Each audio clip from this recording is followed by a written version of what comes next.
What if everything we were taught about the birth of civilization is wrong? Not slightly off, not a simplified version of a more complex truth, but fundamentally structurally mistaken. What if the story we inherited, that farming led to villages, villages led to cities, cities led to kings, is a narrative so clean, so satisfying that no one thought to question it until the earth itself offered a different testimony? Tonight, we are going back. Back to the oldest walls ever raised by human hands, back to a silence that has lasted 7,000 years, back to a question that once answered changes the way we understand not just the past, but the present and perhaps the future. So before you let your body sink fully into this comfort, take a moment to like the video and subscribe, but only if you genuinely enjoy what I'm doing here. And if you feel like it, tell me where you are and what time it is. I read the comments, and there is something quietly beautiful about all of us scattered across the world, drawn together by curiosity about the very first people who chose to stop scattering. For 290,000 years, anatomically modern humans wandered, not aimlessly, not desperately, but with a precision that modern people can barely comprehend.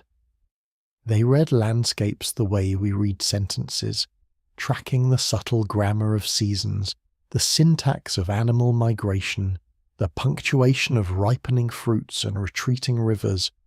They carried almost nothing because everything they needed was already written into the world around them.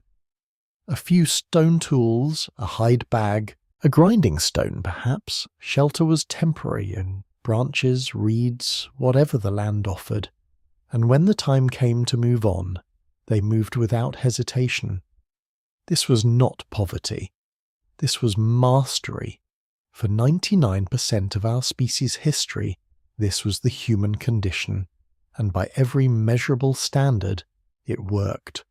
Our ancestors spread across every continent except Antarctica, adapting to rainforests and tundra, coastlines and mountain ranges, environments so diverse that the flexibility required to survive them all became the defining trait of our kind. We were built for movement. Our bodies, our minds, our social structures, everything about us was optimized for a life of constant, purposeful motion across open landscapes. And then, roughly 11,000 years ago, something happened, something so profound that it altered the trajectory of every human life that followed. Some of our ancestors stopped moving. They stayed, and they began to build. The place was the Fertile Crescent, a sweep of territory curving from the Mediterranean coast through modern Syria, southeastern Turkey, and down into Iraq. But the name is misleading because it suggests something modest, something agricultural. What existed there 15,000 years ago was closer to paradise. The last ice age was releasing its grip on the planet.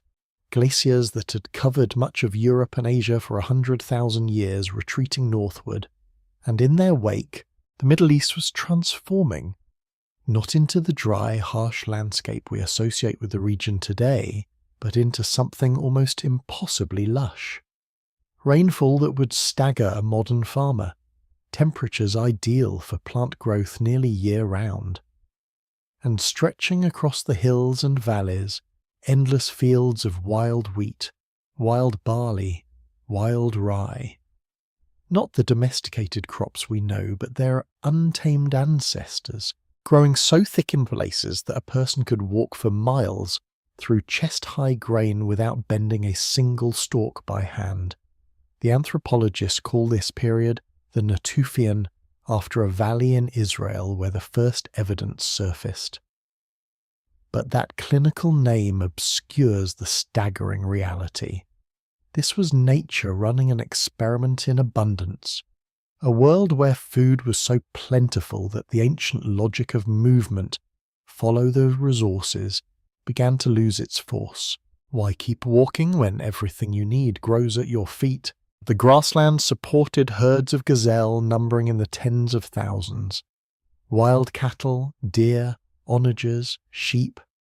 goats roaming in concentrations that turned the landscape into a living pantry, rivers thick with fish, flocks of birds so vast they darkened migration skies.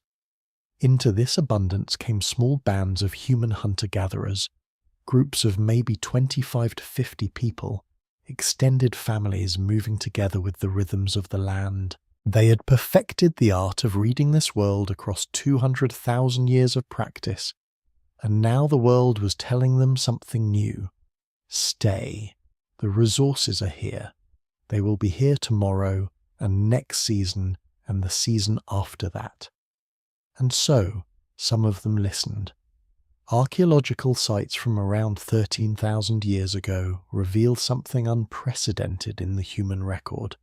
Permanent structures, not the temporary shelters of a seasonal camp, but substantial buildings with stone foundations, timber frames, walls meant to endure not for weeks but for years, possibly decades. These were not cities, they were not even villages by any standard we would recognize. Perhaps a few dozen people in 4 or 5 structures, clustered near a productive stand of wild grain or a reliable water source. But they were revolutionary in a way that is difficult to overstate.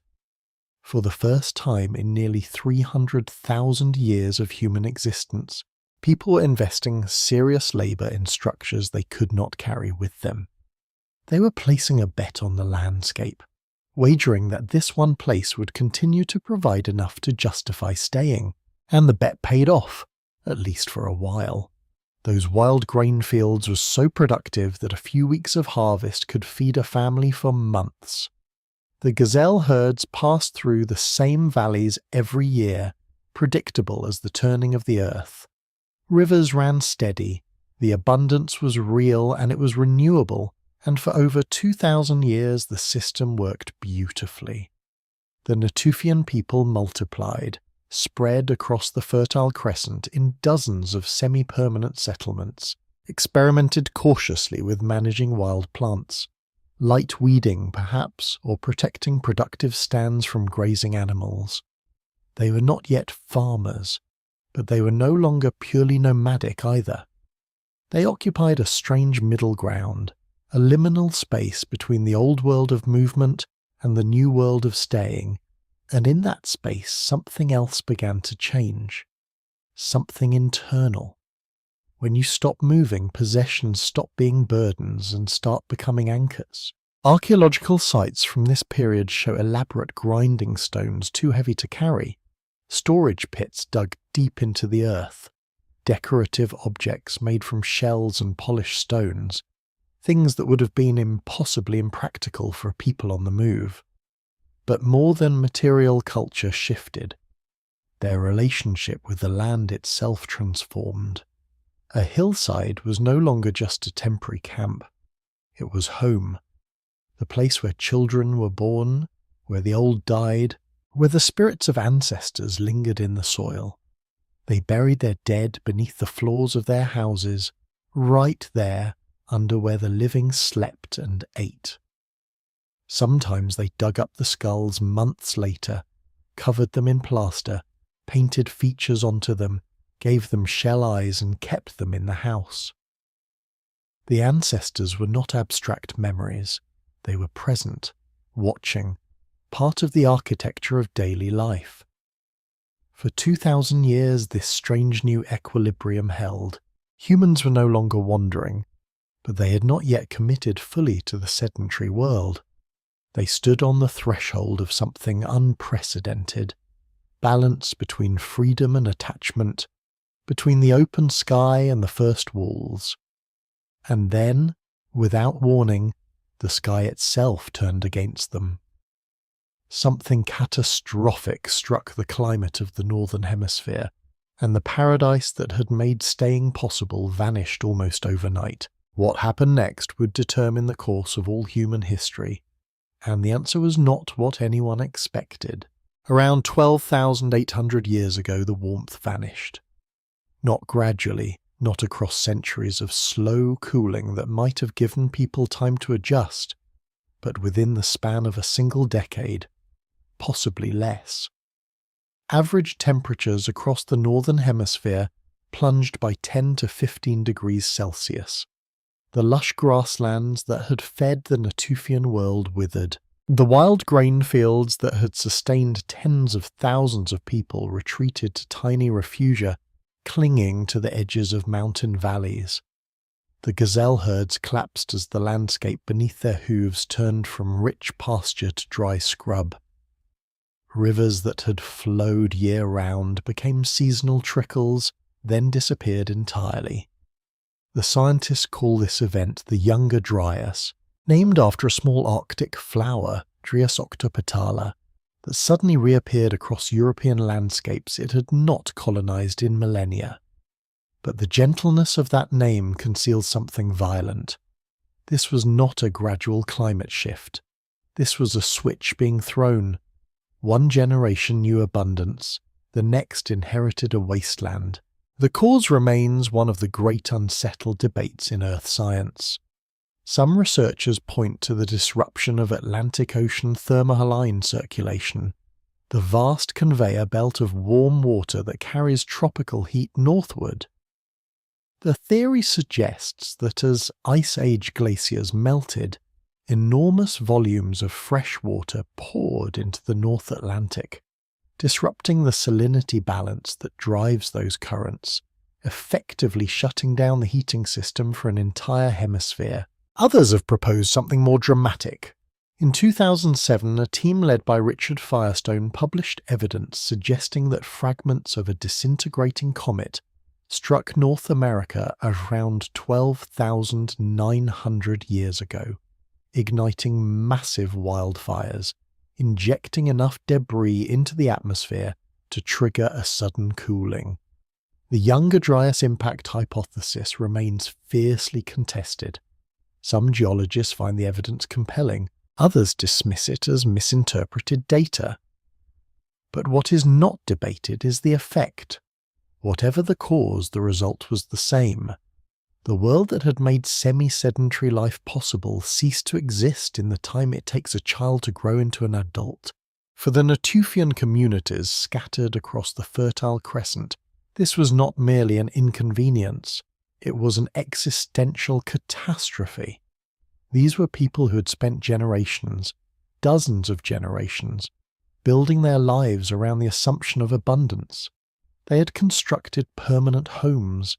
They had developed elaborate spiritual connections to specific landscapes.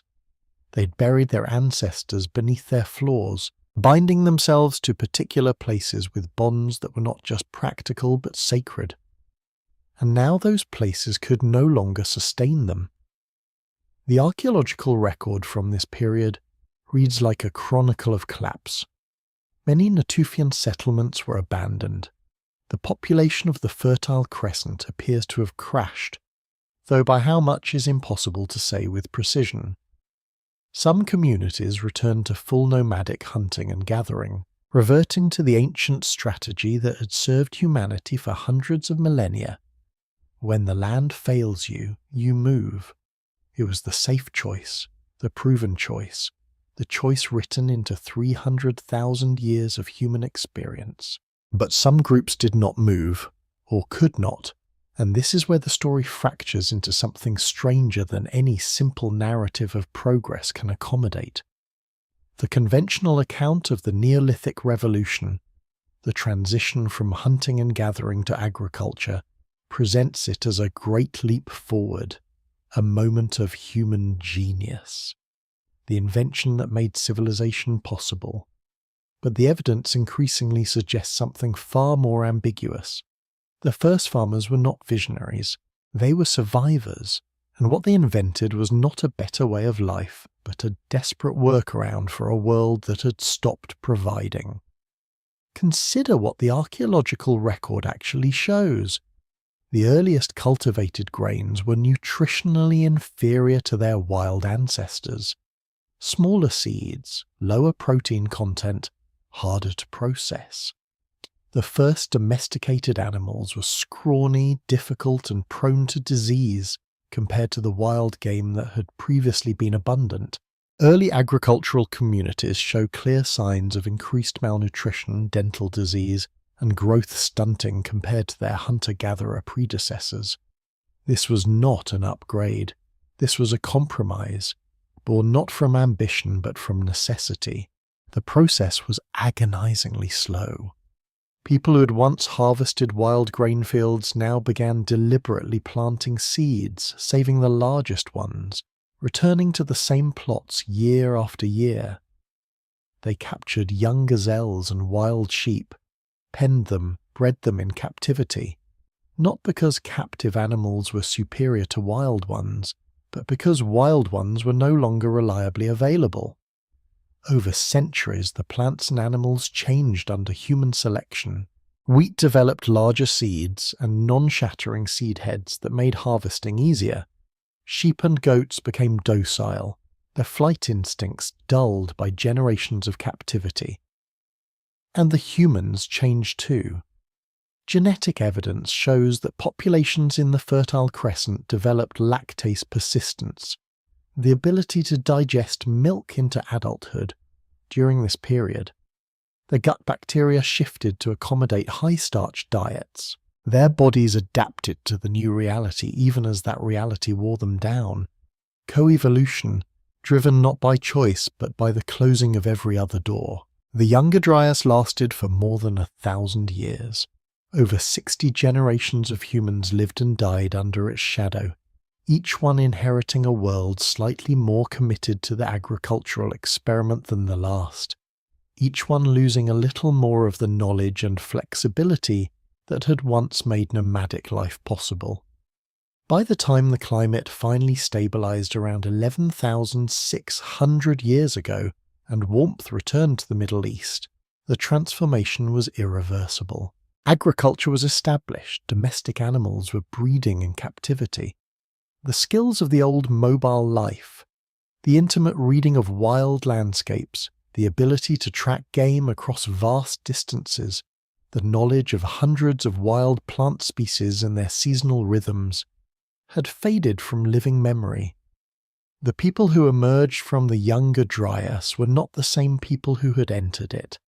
They were something new, something that had never existed before on Earth. And now they faced a different kind of question. Not how to survive, but what to do with the new powers survival had forced upon them. They could produce their own food. They could store it, accumulate it, plan seasons in advance rather than simply reacting to what the land offered. Their populations were growing. Agriculture, for all its costs, could support more people per unit of land than hunting and gathering. Small farming villages were spreading across the Fertile Crescent, communities of 100, 200 people organized along kinship lines, still small enough that everyone knew everyone else. But something was pulling at the edges of this arrangement. The logic of staying, of accumulating, of investing in place rather than movement. It had a momentum that no one had planned for and no one fully understood. Somewhere in the genetic memory of these early farmers, in the stories they told and the ancestors they revered beneath their floors, the old question still whispered, was this the right choice? Was trading the open sky for stored grain and permanent walls a bargain worth making? Or had they given up something essential, something that could never be recovered? The answer, if there was one, would not come from philosophy. It would come from an experiment, somewhere on a hilltop in southern Anatolia, in what is now south-central Turkey. A group of people are about to attempt something that should have been impossible. Not a village, not a town, something that had no name yet because no one had ever conceived of it. A place where thousands of strangers would live together, sharing walls, sharing air, sharing the weight of a new kind of existence. They did not know they were making history.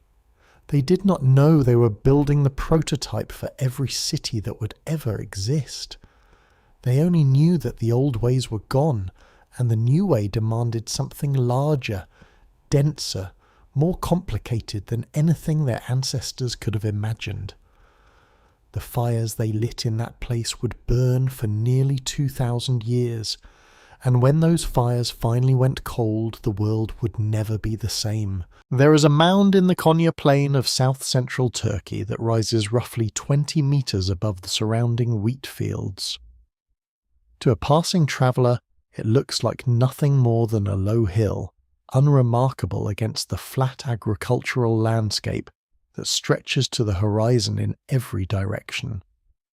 Farmers ploughed the earth around it for centuries, their oxen and later their tractors tracing furrows within yards of its base, never suspecting what lay beneath. The mound had no name that anyone remembered. It was simply part of the terrain, a bump in the geography, a place where wildflowers grew a little thicker in spring because the soil was richer there, richer with the compressed remains of 9,000 years of human habitation, though no one alive knew that yet. When British archaeologist James Mellart first visited the site in 1958, he was conducting a survey of ancient settlement mounds across Anatolia. There were hundreds of such tells scattered across Turkey, most of them containing the layered remains of small farming villages from various periods of prehistory. Mellart expected to find another one.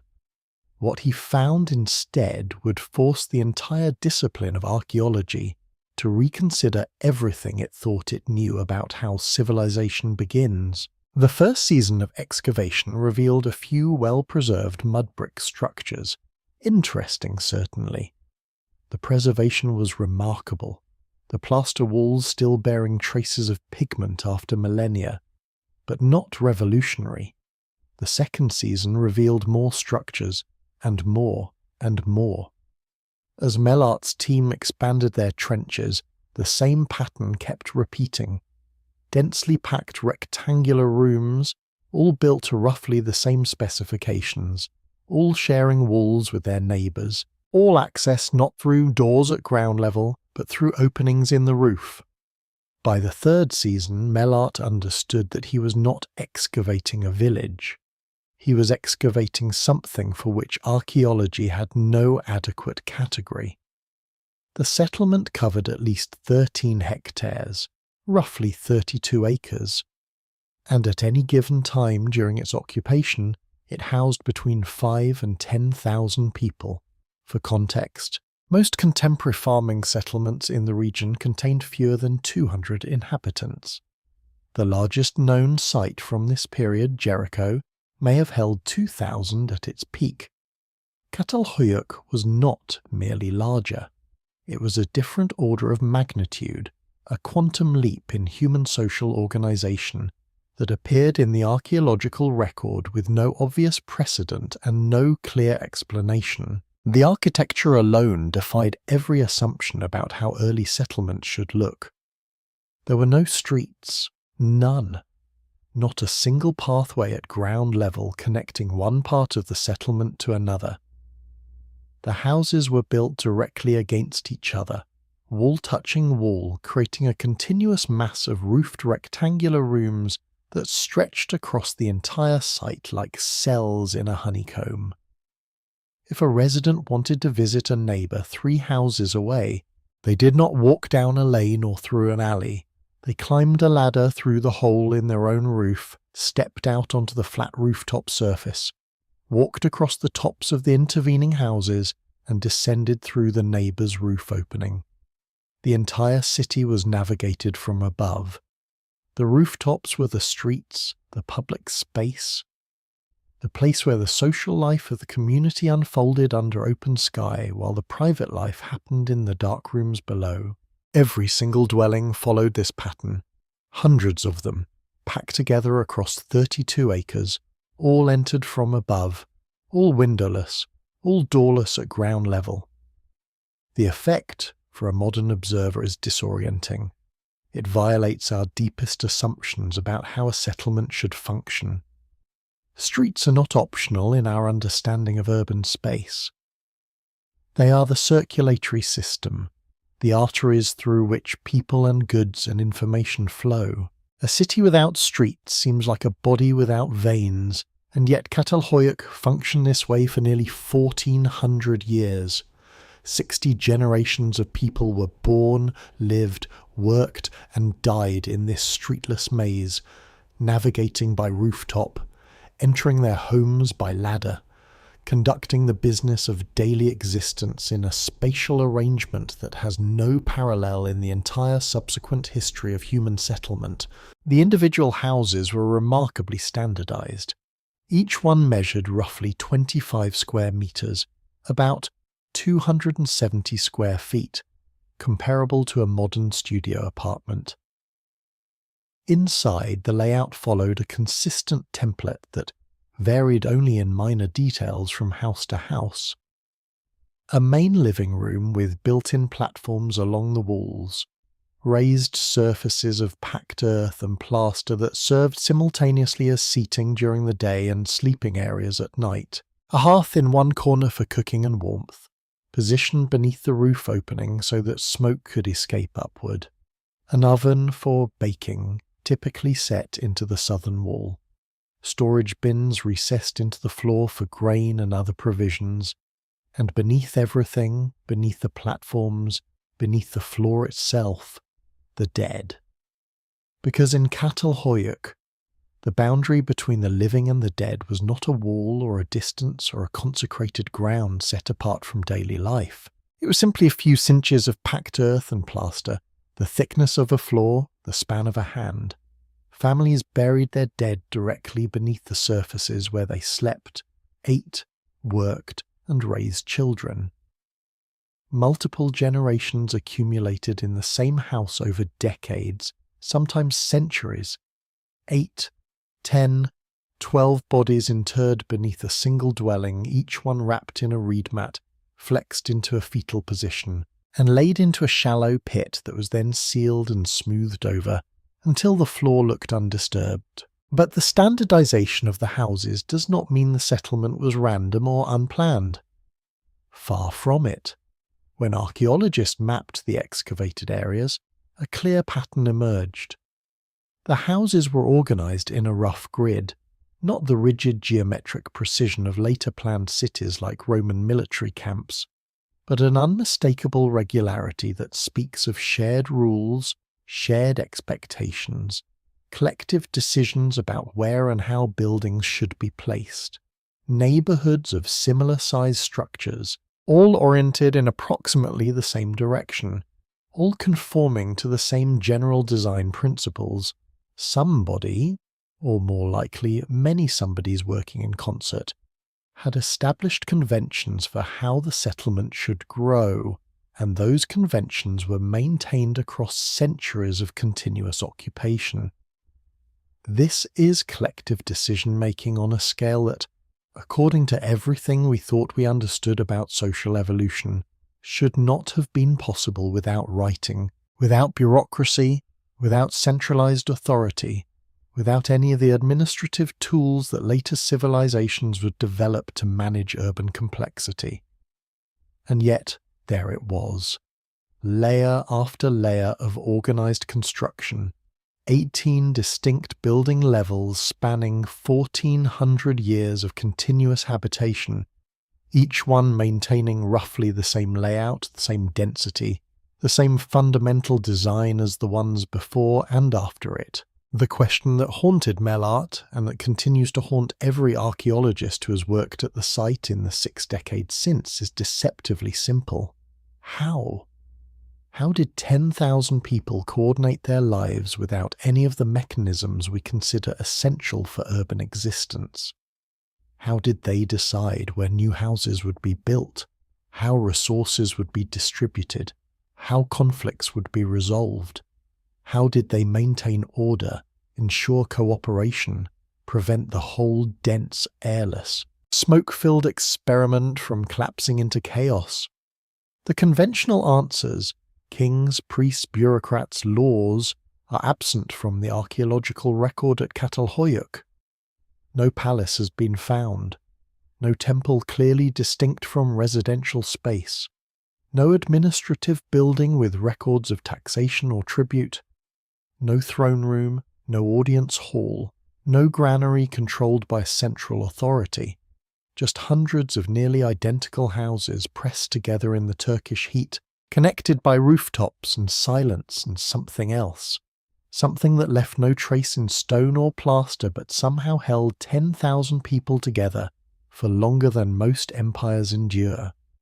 Whatever that something was, it was powerful enough to sustain the largest human community the world had ever seen, and fragile enough that when it finally broke, the city vanished from human memory for 7,000 years. Imagine descending, not into a basement or a cellar or any space that modern architecture has prepared you to understand, but into a room that is simultaneously a home, a workshop, a shrine, and a grave.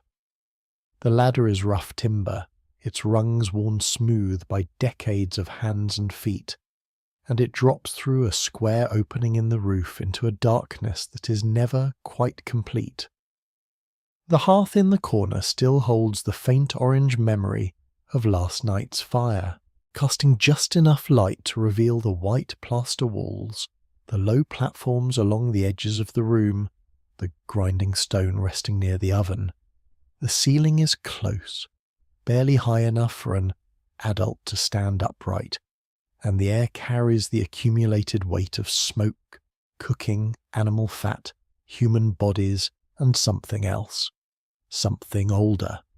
Because beneath the floor where your feet now rest, beneath the packed earth and clay that has been smoothed and replastered so many times it gleams faintly in the firelight, your ancestors are sleeping, not metaphorically, not symbolically, literally.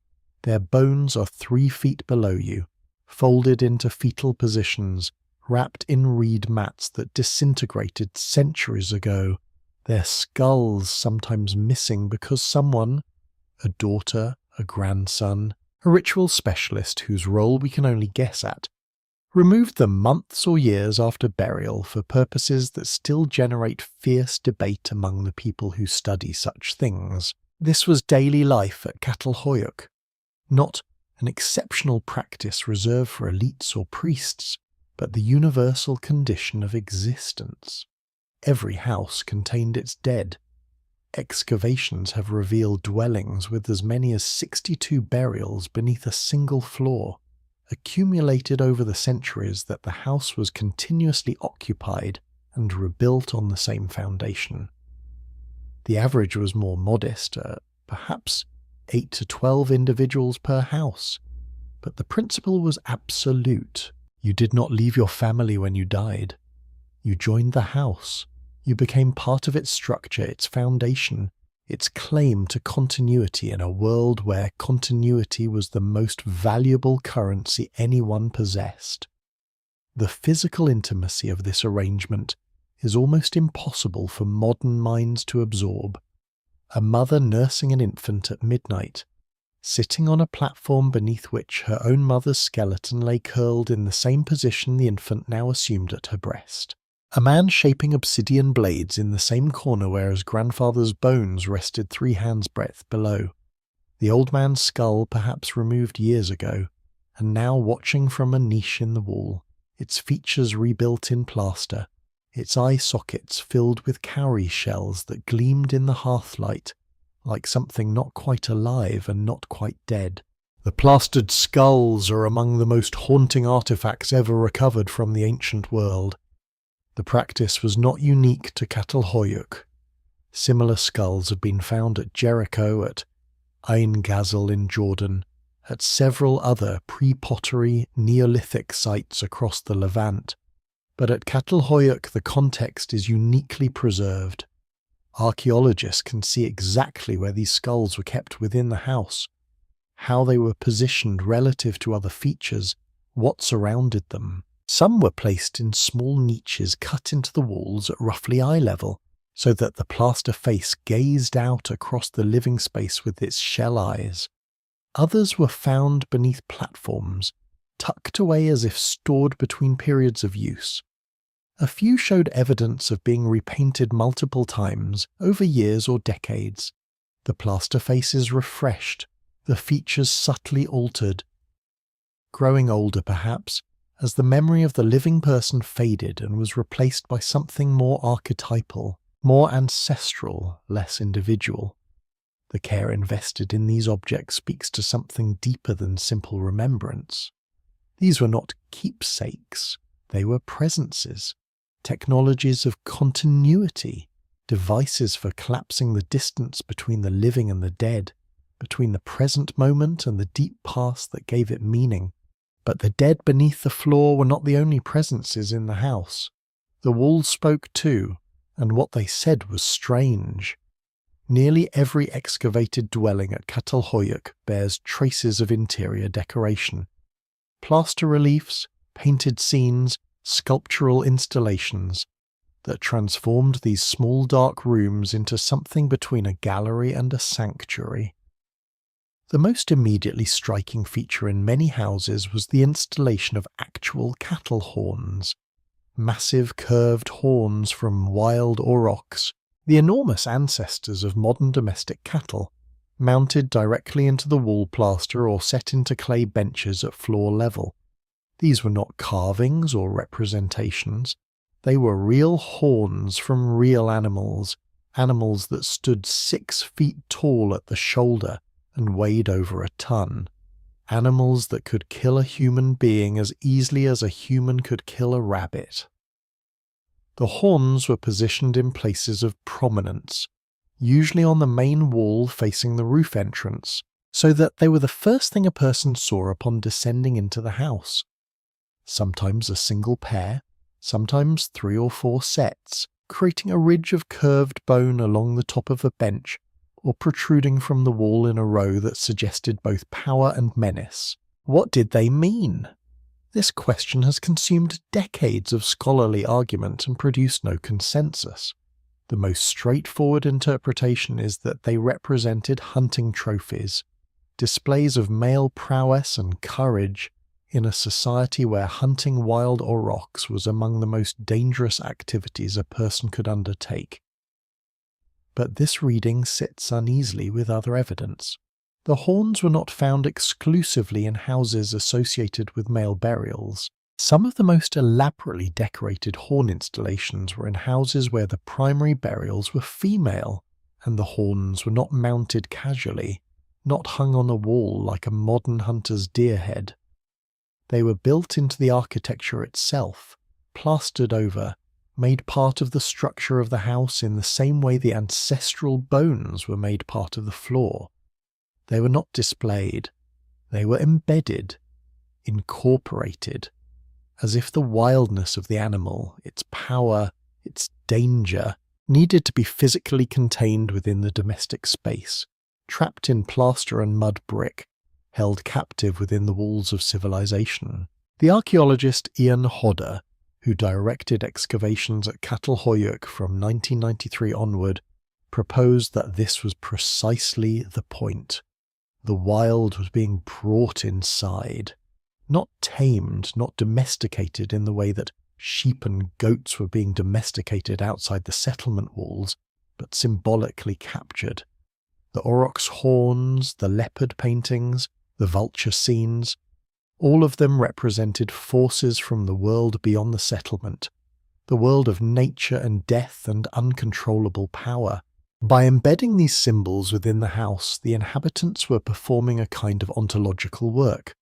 They were mediating between 2 worlds, the human world of order, grain, stored food, and ancestral continuity, and the wild world of predators, scavengers, and the raw indifference of nature.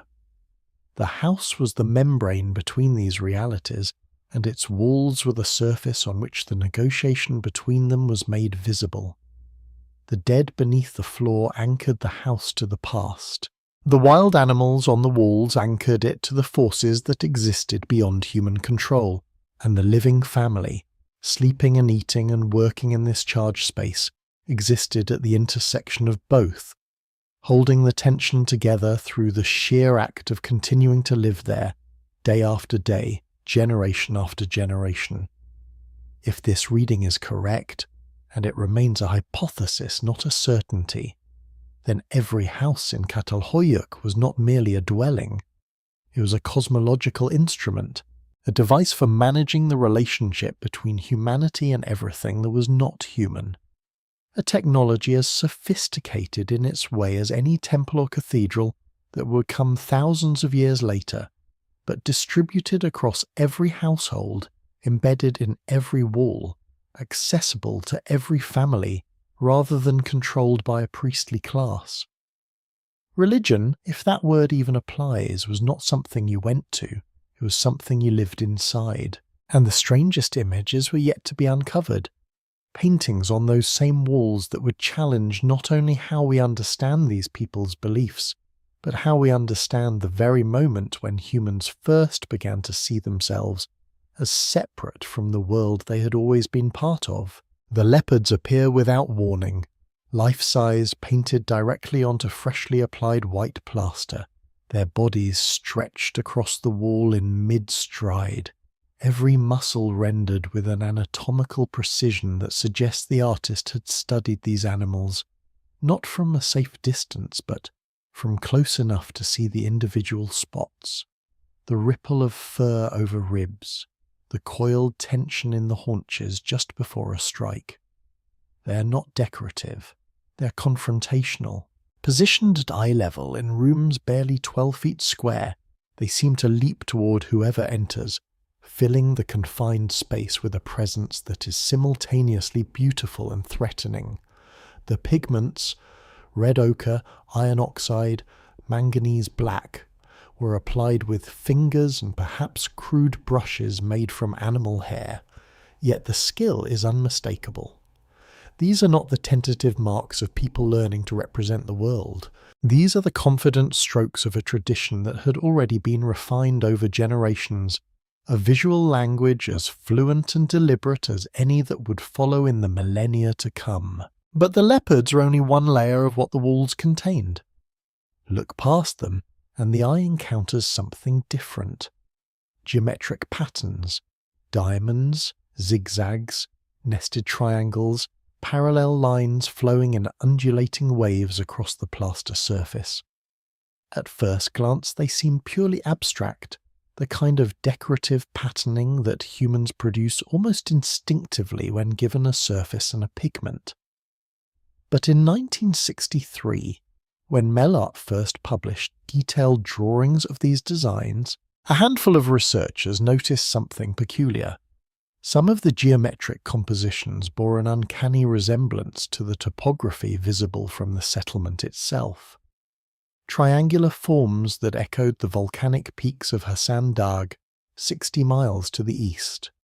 Flowing lines that traced the courses of seasonal streams across the Konya Plain, rectangular grids that mapped, perhaps, the cultivated fields surrounding the site. If these researchers were right, and the interpretation remains debated, then the people of Catal Hoyuk were doing something cognitively revolutionary. They were abstracting three-dimensional space into two-dimensional representation. They were thinking cartographically, reducing the chaos of landscape into organized symbolic patterns thousands of years before anyone is conventionally credited with inventing maps. One painting in particular has generated more discussion than perhaps any other single image from the ancient world.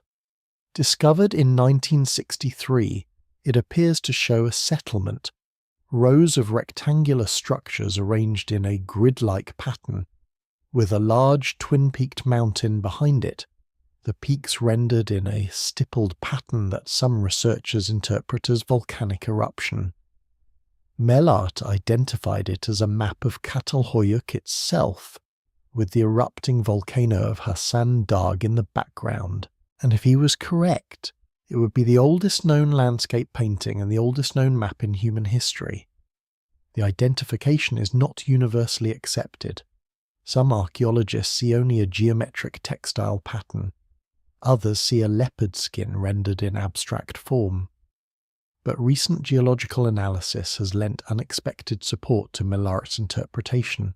A study published in 2014 by a team from the University of Rochester found that Hassan Dagh did indeed erupt during the period of Catal Hoyuk's occupation, producing a pumice fall that would have been visible from the settlement. The painting, if it is what Mellart believed, records not just a place, but an event, a community watching a volcano erupt on the horizon and choosing to preserve that terrifying spectacle on their living room wall. Then there are the vultures.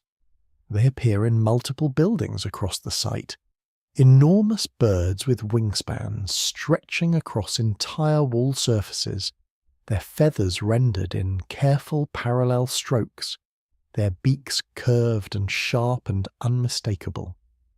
In several scenes, the vultures are shown in the company of headless human figures, bodies without heads, lying prone or suspended in postures that suggest neither life nor peaceful death, but something in between, something transitional. The heads are simply absent, as if removed by the birds themselves or by some other agency that the painting does not explain.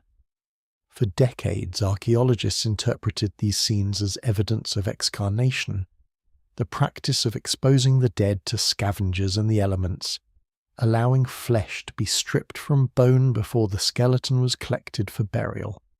Sky burial, as it is sometimes called, documented in Tibetan Buddhist tradition and suspected in several other ancient cultures. The vultures were not predators in this reading but psychopomps, carriers of the dead from the material world to whatever lay beyond. The headless bodies were not victims of violence but participants in a ritual transformation. Their flesh returned to nature while their bones, and especially their skulls, were reclaimed by the living for the plastering and preservation that has already been described. But other interpretations exist. Some researchers see the vulture paintings not as depictions of actual funerary practice, but as mythological narratives, stories about the relationship between death and rebirth, between the human body and the natural forces that will eventually consume it. The headlessness of the figures may connect to the skull removal and plastering practices, suggesting that the head carried a special significance, a locus of identity or spirit that could be separated from the body and preserved independently. The vulture in this reading is not merely a scavenger but a symbol of transformation, of the passage between states of being, between life and death and whatever the people of Catal Hoyuk believed came after. And then there is the seated woman, found in a grain bin, a detail that is itself significant. She is a small clay figurine, perhaps 6 inches tall, depicting a heavy-bodied female figure seated on what appears to be a chair or throne, flanked by 2 large felines, probably leopards. Her arms rest on the animals' heads. Her body is voluminous, her breasts and belly prominent, her face small and almost featureless by comparison. She radiates a quality that is difficult to name but impossible to ignore. Authority, perhaps, or fertility, or something that encompasses both and transcends either. When Mellart published photographs of the figurine in the 1960s, the response was immediate and dramatic. She was declared a mother goddess, evidence of matriarchal religion, proof that the earliest urban societies worshipped a supreme female deity associated with fertility, nature, and the generative power of the earth. For decades she became an icon, reproduced in countless books and articles as evidence that before patriarchal civilizations imposed male gods and male rulers, humans had lived in goddess-worshipping egalitarian communities. But the mother goddess interpretation has not survived subsequent scrutiny intact. Excavations under Ian Hodder's direction uncovered hundreds of additional figurines at Catal Hoyuk, male, female, animal, and ambiguous forms that resist easy classification. The seated woman was not unique. She was the most impressive example of a widespread practice of creating small anthropomorphic and zoomorphic representations whose purposes remain genuinely unclear. Some archaeologists now suggest the figurines were not religious objects at all, but teaching tools, or magical implements, or toys, or tokens in social transactions whose rules we cannot reconstruct. The honest answer is that we do not know what they meant, and projecting modern concepts of religion, goddess worship, organized priesthood, doctrinal belief systems onto these 9,000-year-old objects may tell us more about our own assumptions than about the people who made them. What can be said with confidence is that the inhabitants of Catal Hoyuk possess sophisticated symbolic thinking. They created representations. They understood abstraction. They engaged in practices that involved communal meaning-making on a scale that implies shared narratives, shared beliefs, shared ways of interpreting the forces that shape their world. Whether those shared beliefs constituted religion as we understand it, or something for which we have no adequate word, the walls of their houses served as the medium through which those beliefs were expressed, maintained, and transmitted across generations. Every house was a text written in horn and plaster and paint, and every family was both reader and author of that text. But texts, even sacred ones, cannot protect the body from what the body endures. And what the bodies of Catal Hoyuk's inhabitants endured, inscribed not on walls but in the silent testimony of their bones, would reveal a cost that no amount of ritual or art could disguise. The bones do not lie. They cannot be repainted like a plastered skull, cannot be smoothed over like a replastered floor, cannot be reinterpreted through the shifting lenses of ideology or fashion. They simply record what happened to the body that carried them, and what happened to the bodies that lived and died at Catal Hoyuk is a story that complicates every romantic notion we might hold about the birth of civilization.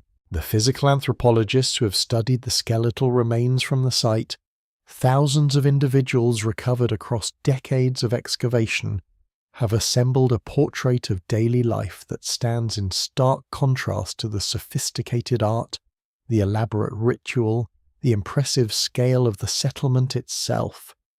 These were people whose bodies were failing them in ways their hunter-gatherer ancestors would have found unrecognizable. And the cause was not some external catastrophe, not war or famine or plague sweeping in from outside. The cause was the city itself.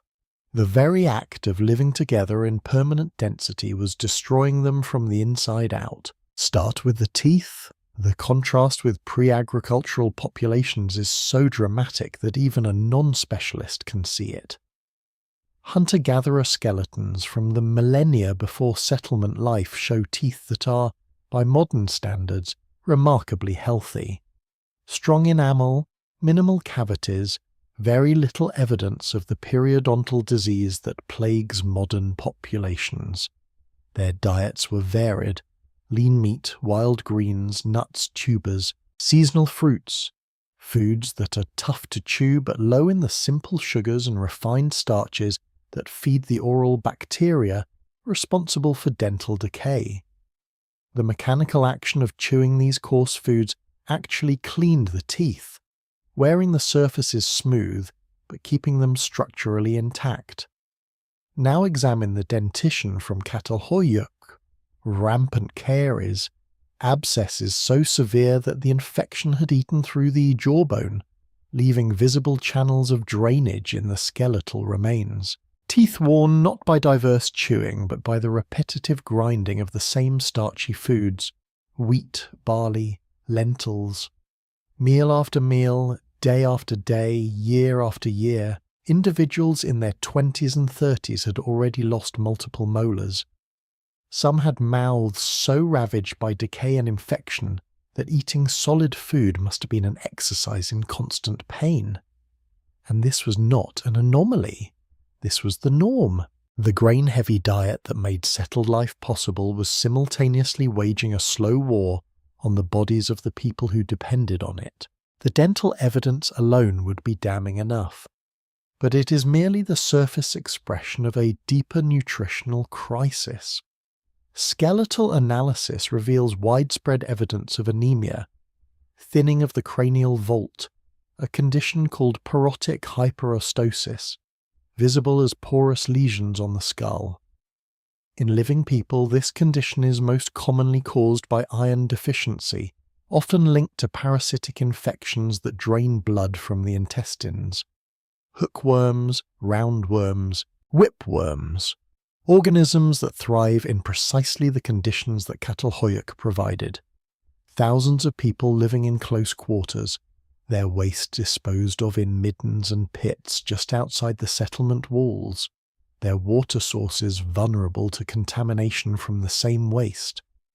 Without any understanding of germ theory, without any concept of sanitation as we understand it, the inhabitants had created a paradise for parasites.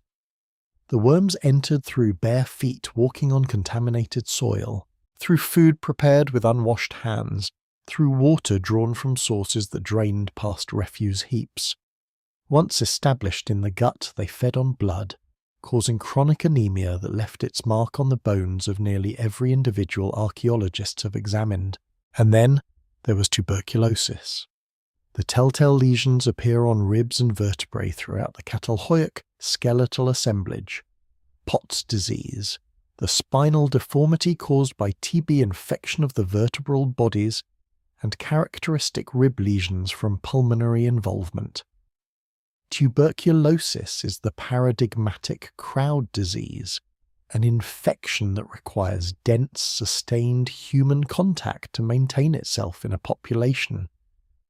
In the scattered bands of hunter-gatherers, TB could not establish a foothold. The bacterium spreads through airborne droplets expelled by coughing, and it requires prolonged close contact, sharing enclosed spaces, breathing recycled air, to transmit efficiently. A nomadic band of 30 people might see an occasional case, but the infection would burn itself out before it could become endemic. Catal Hoyuk changed the equation entirely. Pack 8,000 people into houses that share walls. Seal those houses against the elements with only a single roof opening for ventilation. Fill the interior with smoke from cooking fires that burned animal dung and scrub brush, irritating airways already inflamed by chronic infection. Ensure that multiple generations sleep in the same 12 by 12 foot room, breathing the same stagnant air night after night. Under these conditions, tuberculosis did not merely survive, it flourished. It became a permanent resident of the settlement, endemic in the population, always present, always waiting for a weakened immune system, a malnourished child, an elderly person whose resistance had finally worn thin. The people who suffered from these diseases had no framework for understanding them, no concept of bacteria, no knowledge of parasitic life cycles, no theory of contagion. They knew only that some people developed a wasting cough that would not relent, that children sometimes grew pale and listless for reasons no one could explain, that the ache in the belly was a companion so familiar it hardly warranted comment. They could not have known that their own living arrangements, the density, the proximity, the shared walls and shared air that defined Catal Hoyuk's unique architecture, were the very conditions that allowed these diseases to persist and spread. The city was making them sick, and they had no way of diagnosing the cause. Beyond infection and malnutrition, the skeletons reveal something else. A record of physical labour so repetitive, so unrelenting that it literally reshaped the bodies of the people who performed it. One pattern appears with particular frequency in female remains.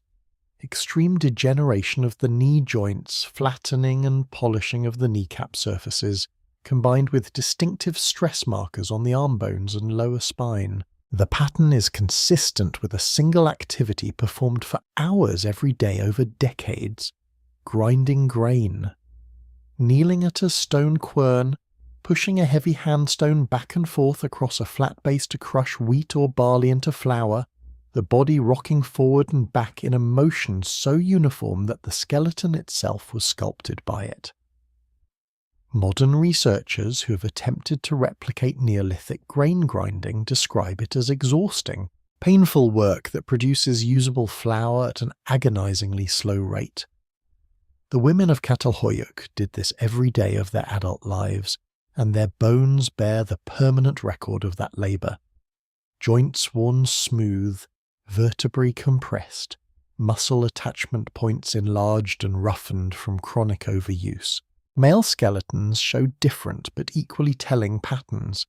Greater upper body development, more healed fractures in the arms and ribs, stress markers consistent with heavy lifting, throwing, and the violent physical demands of hunting large animals.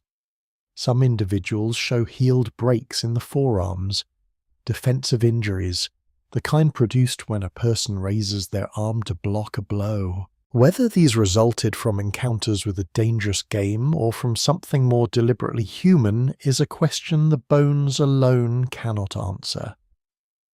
But the cumulative picture is clear. Life at Catal Hoyuk was hard, physically punishing work that wore bodies down faster than the nomadic lifestyle it had replaced. Hunter-gatherer skeletons from comparable periods show more varied stress patterns, the marks of lives spent running, climbing, throwing, digging, carrying, but less overall degeneration. Their bodies were used diversely and, by the evidence of the bones, more sustainably.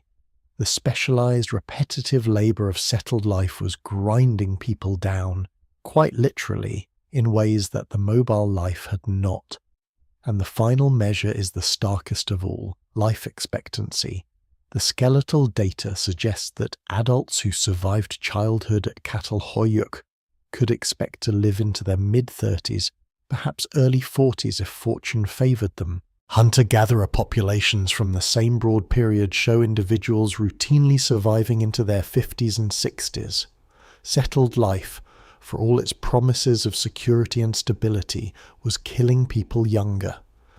The grain that filled the storage bins was filling graves, and the walls that kept the wind out were keeping the diseases in. The question that presses against every fragment of this evidence is not whether people suffered, they clearly did, but whether they knew they were suffering more than the alternative allowed, and if they knew, why did they stay? Perhaps they did not know. Perhaps that is the simplest and most unsettling answer to the question of why 10,000 people continued living in conditions that were measurably shortening their lives. Knowledge requires comparison, and comparison requires memory, not individual memory, which lasts a lifetime, but cultural memory, which must be actively maintained across generations, or it vanishes as completely as smoke through a roof opening. The people grinding grain at Catal Hoyuk in 6500 BCE were not comparing their lives to the lives of nomadic hunter-gatherers. They were comparing their lives to the lives of their parents and grandparents, who had also ground grain, also buried their dead beneath the same floors, also coughed through smoke-filled winters in the same 12-foot rooms. The mobile life of their distant ancestors was not a living alternative they had rejected. It was a ghost, a story perhaps, told by elders who had heard it from elders who had heard it from others, each generation removing another layer of detail, another practical skill, another fragment of the vast ecological knowledge that had once made movement across open landscapes not merely possible but preferable. By the time a child born at Catal Hoyuk reached adulthood, the nomadic option was not an option at all. It was a myth. This is what some anthropologists call the trap of sedentism, and its mechanism is as elegant as it is merciless. The transition happens in stages, each one seemingly rational, each one closing a door that cannot easily be reopened. First, you stay in one place because the resources are abundant and staying is easier than moving. Then you begin to invest in that place, building structures, digging storage pits, burying your dead in the floor. These investments create attachment, both practical and emotional. The longer you stay, the more you have to lose by leaving. Meanwhile, your population grows, because sedentary life with stored food can support more children than nomadic life with carried provisions. Within a few generations, You have more people than the surrounding wild landscape could possibly support through hunting and gathering alone. You're dependent on your stored grain, on your cultivated fields, on the entire apparatus of settled existence, and the skills that would allow you to survive without that apparatus. The ability to track game across vast distances, to identify hundreds of edible wild plants by sight and season, to read weather patterns and animal behavior with the fluency of an expert. Those skills have atrophied. Not because anyone chose to abandon them, but because they were no longer practiced, no longer taught, no longer needed in the daily rhythm of agricultural life. They simply faded, the way a language fades when no one speaks it to their children. The trap has a psychological dimension as well, and the evidence from Catal Hoyuk suggests it may have been the most powerful binding force of all. Remember those burials beneath the floor. Remember the plastered skulls watching from their niches. Remember the 62 bodies found beneath a single dwelling, generations of the same lineage interred in the same earth where the living still slept and ate and raised their children. How do you leave a place like that? How do you walk away from a house that contains not just your possessions, but your ancestors? Not just your tools and grain, but the physical remains of everyone who came before you. The bones that anchor your identity, your lineage, your place in the unbroken chain of human continuity that stretches back through the centuries to the founding of the house itself. The answer for most people was that you did not. You could not. The dead held you as surely as any wall, more surely because walls can be climbed over, but obligations to the dead are weightless and invisible and absolute. The house was not just a dwelling, it was a reliquary, a genealogy made material, a claim to belonging that could not be replicated elsewhere. To leave was to sever yourself from the past, and in a society where the past was literally underfoot at every moment, severance was unthinkable. There's another dimension to the trap that is rarely discussed, but may be the most consequential of all. Grain changes the brain, not metaphorically, literally. The shift from a diverse hunter-gatherer diet rich in proteins, fats, and micronutrients to a grain-dominated diet heavy in carbohydrates and relatively poor in essential amino acids and vitamins had measurable effects on human neurochemistry. Modern nutritional science has documented the relationship between diet and cognitive function, between chronic nutritional deficiency and changes in mood, motivation, and decision-making capacity. The people of Catal Hoyuk were not just eating differently from their ancestors, they were thinking differently, their brains shaped by a nutritional environment that their ancestors had never experienced. Whether this neurochemical shift made them more passive, more accepting of conditions that an earlier generation might have rejected is speculative. But it is not baseless speculation. The bones tell us they were malnourished. The teeth tell us their diet was monotonous. The inference that their cognitive and emotional lives were also affected is not a leap but a step, and yet it would be a mistake to reduce the persistence of Catal Hoyuk to nothing more than entrapment. Traps do not inspire art. Traps do not produce 1400 years of cultural continuity. Traps do not generate the kind of complex symbolic thinking that covered those walls with leopards and vultures and geometric abstractions. Something was holding these people not just in place, but together. And it was not merely the inability to leave. It was the positive pull of community, of belonging, of participation in something larger than any individual life or any single household. The communal feasting evidence, those special buildings slightly larger than ordinary houses, their floors stained with the chemical residue of massive food preparation events, speaks to moments of collective joy, of abundance shared, of social bonds reinforced through the ancient human ritual of eating together. Chemical analysis of residues from these floors has detected traces of fermented grain beverages, something approximating beer, consumed in quantities that suggest celebration rather than mere nutrition.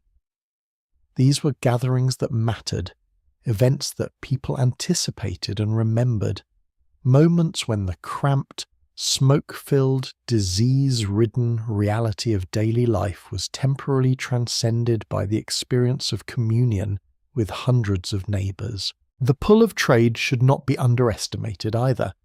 Catal Hoyuk's position near sources of obsidian, the volcanic glass that was the most valuable material in the pre-metal world, gave its inhabitants access to a commodity that could be exchanged for goods from hundreds of miles away.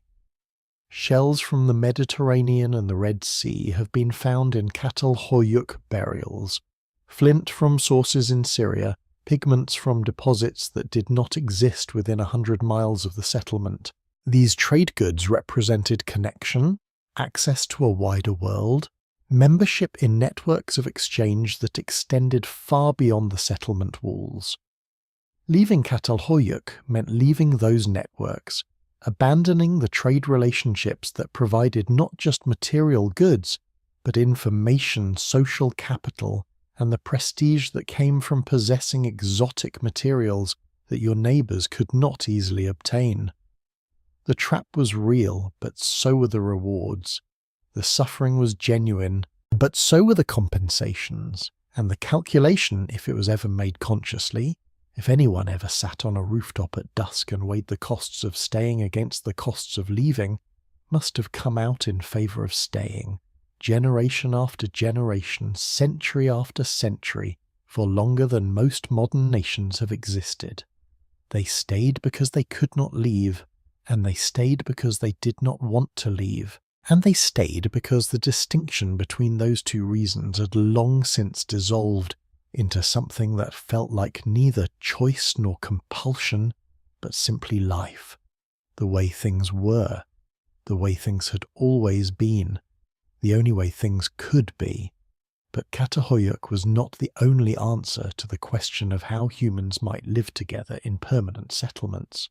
500 miles to the southeast, in a valley carved by the Jordan River, a different experiment had been running for even longer, and it had produced something that Catal Hoyuk conspicuously lacked: walls, real walls, defensive walls, and a tower that reached toward the sky for reasons that no one has yet been able to fully explain. The spring emerges from the earth at a rate that has not significantly changed in 10,000 years. Roughly 1,000 gallons per minute, pushing up through limestone bedrock into a world that 11 millennia ago was far greener than the one that surrounds it today. The Jordan Valley in 9000 BCE was not the parched landscape of modern imagination. It was semi-arid, yes, but that spring, Ain Sultan, the Sultan's spring, transformed its immediate surroundings into an oasis of date palms, wild grasses, and year-round water in a region where water was the difference between life and death. And around that spring, someone built something that should not have existed yet. Not a camp, not a village. A settlement enclosed by a wall of undressed stone rising 12 feet high and 6 feet thick, encircling an area large enough to house perhaps 2,000 people. Jericho. The name carries so much biblical weight that it is difficult to approach the archaeological reality without first setting aside the stories that accumulated around it over millennia. Joshua and his trumpets, the walls tumbling down before the armies of Israel. These narratives belong to the Bronze Age, thousands of years after the walls that concern us here were built. The walls that Kathleen Kenyon uncovered during her excavations in the 1950s predate the biblical account by roughly 8,000 years. They belong to a world before writing, before metal, before pottery, before any of the technologies we associate with civilized life. And yet, there they stood, massive and deliberate, the oldest known fortification in the history of the world. Kenyon was a meticulous excavator, perhaps the most rigorous of her generation, and she understood immediately that what she'd found would reshape the timeline of human development. The wall was not a crude pile of rocks, it was engineered. Large stones at the base, carefully selected for their flat surfaces, stacked with an understanding of load distribution that implies planning, calculation, architectural knowledge. The wall enclosed the settlement in a rough circle, following the natural contours of the terrain, adapting to the topography in ways that suggest its builders understood the relationship between structure and landscape, between what they were building and the ground they were building on. Carbon dating placed the earliest phase of construction at approximately 8000 BCE, though some estimates push it even earlier, into the 9th millennium. At that date, the Wall of Jericho was older than agriculture itself, was in most parts of the world, older than pottery anywhere, older than any permanent settlement in Europe by thousands of years.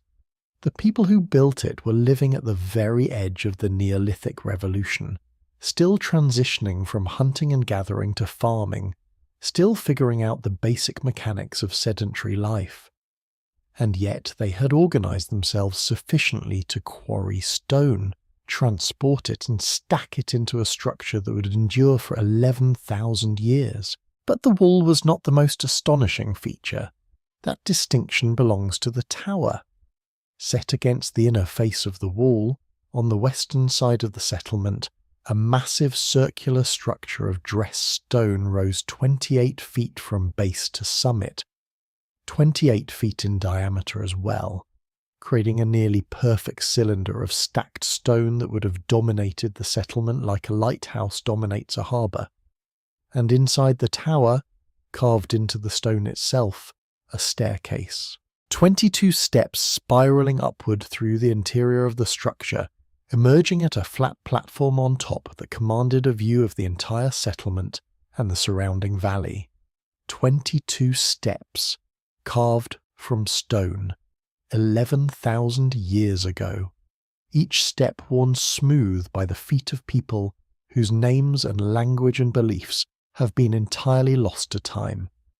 The labour required to build this tower was staggering. Modern estimates suggest it would have taken a team of workers several years to complete, assuming they were also feeding themselves, maintaining their houses, tending their crops and animals, and performing all the other tasks that daily life demanded. This was not a project undertaken lightly. It required sustained coordination, collective agreement, the willingness of an entire community to divert significant labour from subsistence activities toward a structure whose purpose, whatever it was, transcended the immediate needs of survival.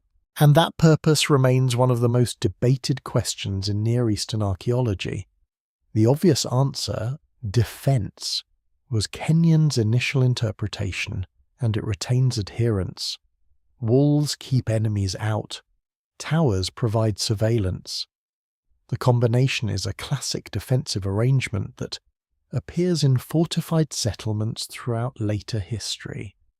But the defensive interpretation has problems. The Jordan Valley 11,000 years ago was sparsely populated. There is no evidence of organised warfare at this early date. No weapons designed specifically for human combat. No mass graves suggesting battle. No destruction layers indicating violent assault on the settlement. If the walls were meant to repel attackers, who were the attackers? Some archaeologists have proposed a more prosaic explanation. The settlement sat in a valley prone to seasonal flooding, particularly during the winter rains, when runoff from the surrounding hills could channel through the low-lying terrain with destructive force. The wall in this reading was not a fortification but a flood barrier, engineered to divert water around the settlement and protect the houses, the spring, and the all-important stored food from seasonal inundation. It is a plausible theory, but it struggles to account for the tower. Flood barriers do not require 28-foot towers with internal staircases. Flood management is a horizontal problem. The tower is emphatically vertical. The most provocative interpretation emerged in 2011 when a team of archaeologists led by Ran Bar-Kai and Roy Liran of Tel Aviv University published an analysis of the tower's astronomical orientation. They found that the internal staircase was aligned with the setting sun on the summer solstice, the longest day of the year, the moment when the sun reaches its most northerly position before beginning its slow retreat toward winter. On the evening of the summer solstice, the shadow of a nearby mountain, Kurumtul, the Mount of Temptation in later Christian tradition, would have crept across the valley and fallen directly onto the tower just as the sun disappeared below the horizon. The researchers proposed that the tower was not military infrastructure, but cosmological architecture, a device for marking the turning of the year, for connecting the human community to the great rhythms of the sky, for anchoring the settlement not just in space but in time. If this interpretation is correct, the Tower of Jericho is the oldest known astronomical monument in the world, predating Stonehenge by more than 6,000 years. The implications extend beyond astronomy. A community that builds a cosmological monument is a community with a shared understanding of the cosmos. Shared stories about what the sun is doing and why it matters, shared rituals marking the turning points of the year, shared beliefs about the relationship between human time and celestial time. This implies a level of social cohesion and collective identity that goes far beyond simple cohabitation. These people were not just living near each other, they were living together, bound by narratives and practices that gave meaning to their shared existence, that transformed a collection of individual families into something that might, without too much anachronism, be called a society, and that society looked very different from the one being constructed simultaneously at Catal Hoyuk, where Catal Hoyuk dissolved the boundary between public and private space, making rooftops into streets and houses into temples. Jericho drew sharp lines. The wall itself was a boundary, inside and outside, us and them, settled and wild. The houses had doors at ground level, opening onto clear pathways between structures. There were distinct spaces for different activities. The dead, though sometimes buried beneath house floors as at Catal Hoyuk, were increasingly placed in dedicated burial areas, physically separated from the living in a way that Catal Hoyuk's inhabitants would have found strange, perhaps even disturbing. 2 experiments, 2 answers to the same impossible question. One built inward, dissolving boundaries, pressing people together, until the distinction between household and community, between living and dead, between human and animal, became porous and fluid. The other built outward, erecting boundaries, defining edges, drawing the first hard line between civilization and everything beyond it. Both endured for millennia, both eventually fell silent, and the silence left behind by each one tells a different story about what was gained and what was lost when humans first decided that some spaces belonged to them and others did not.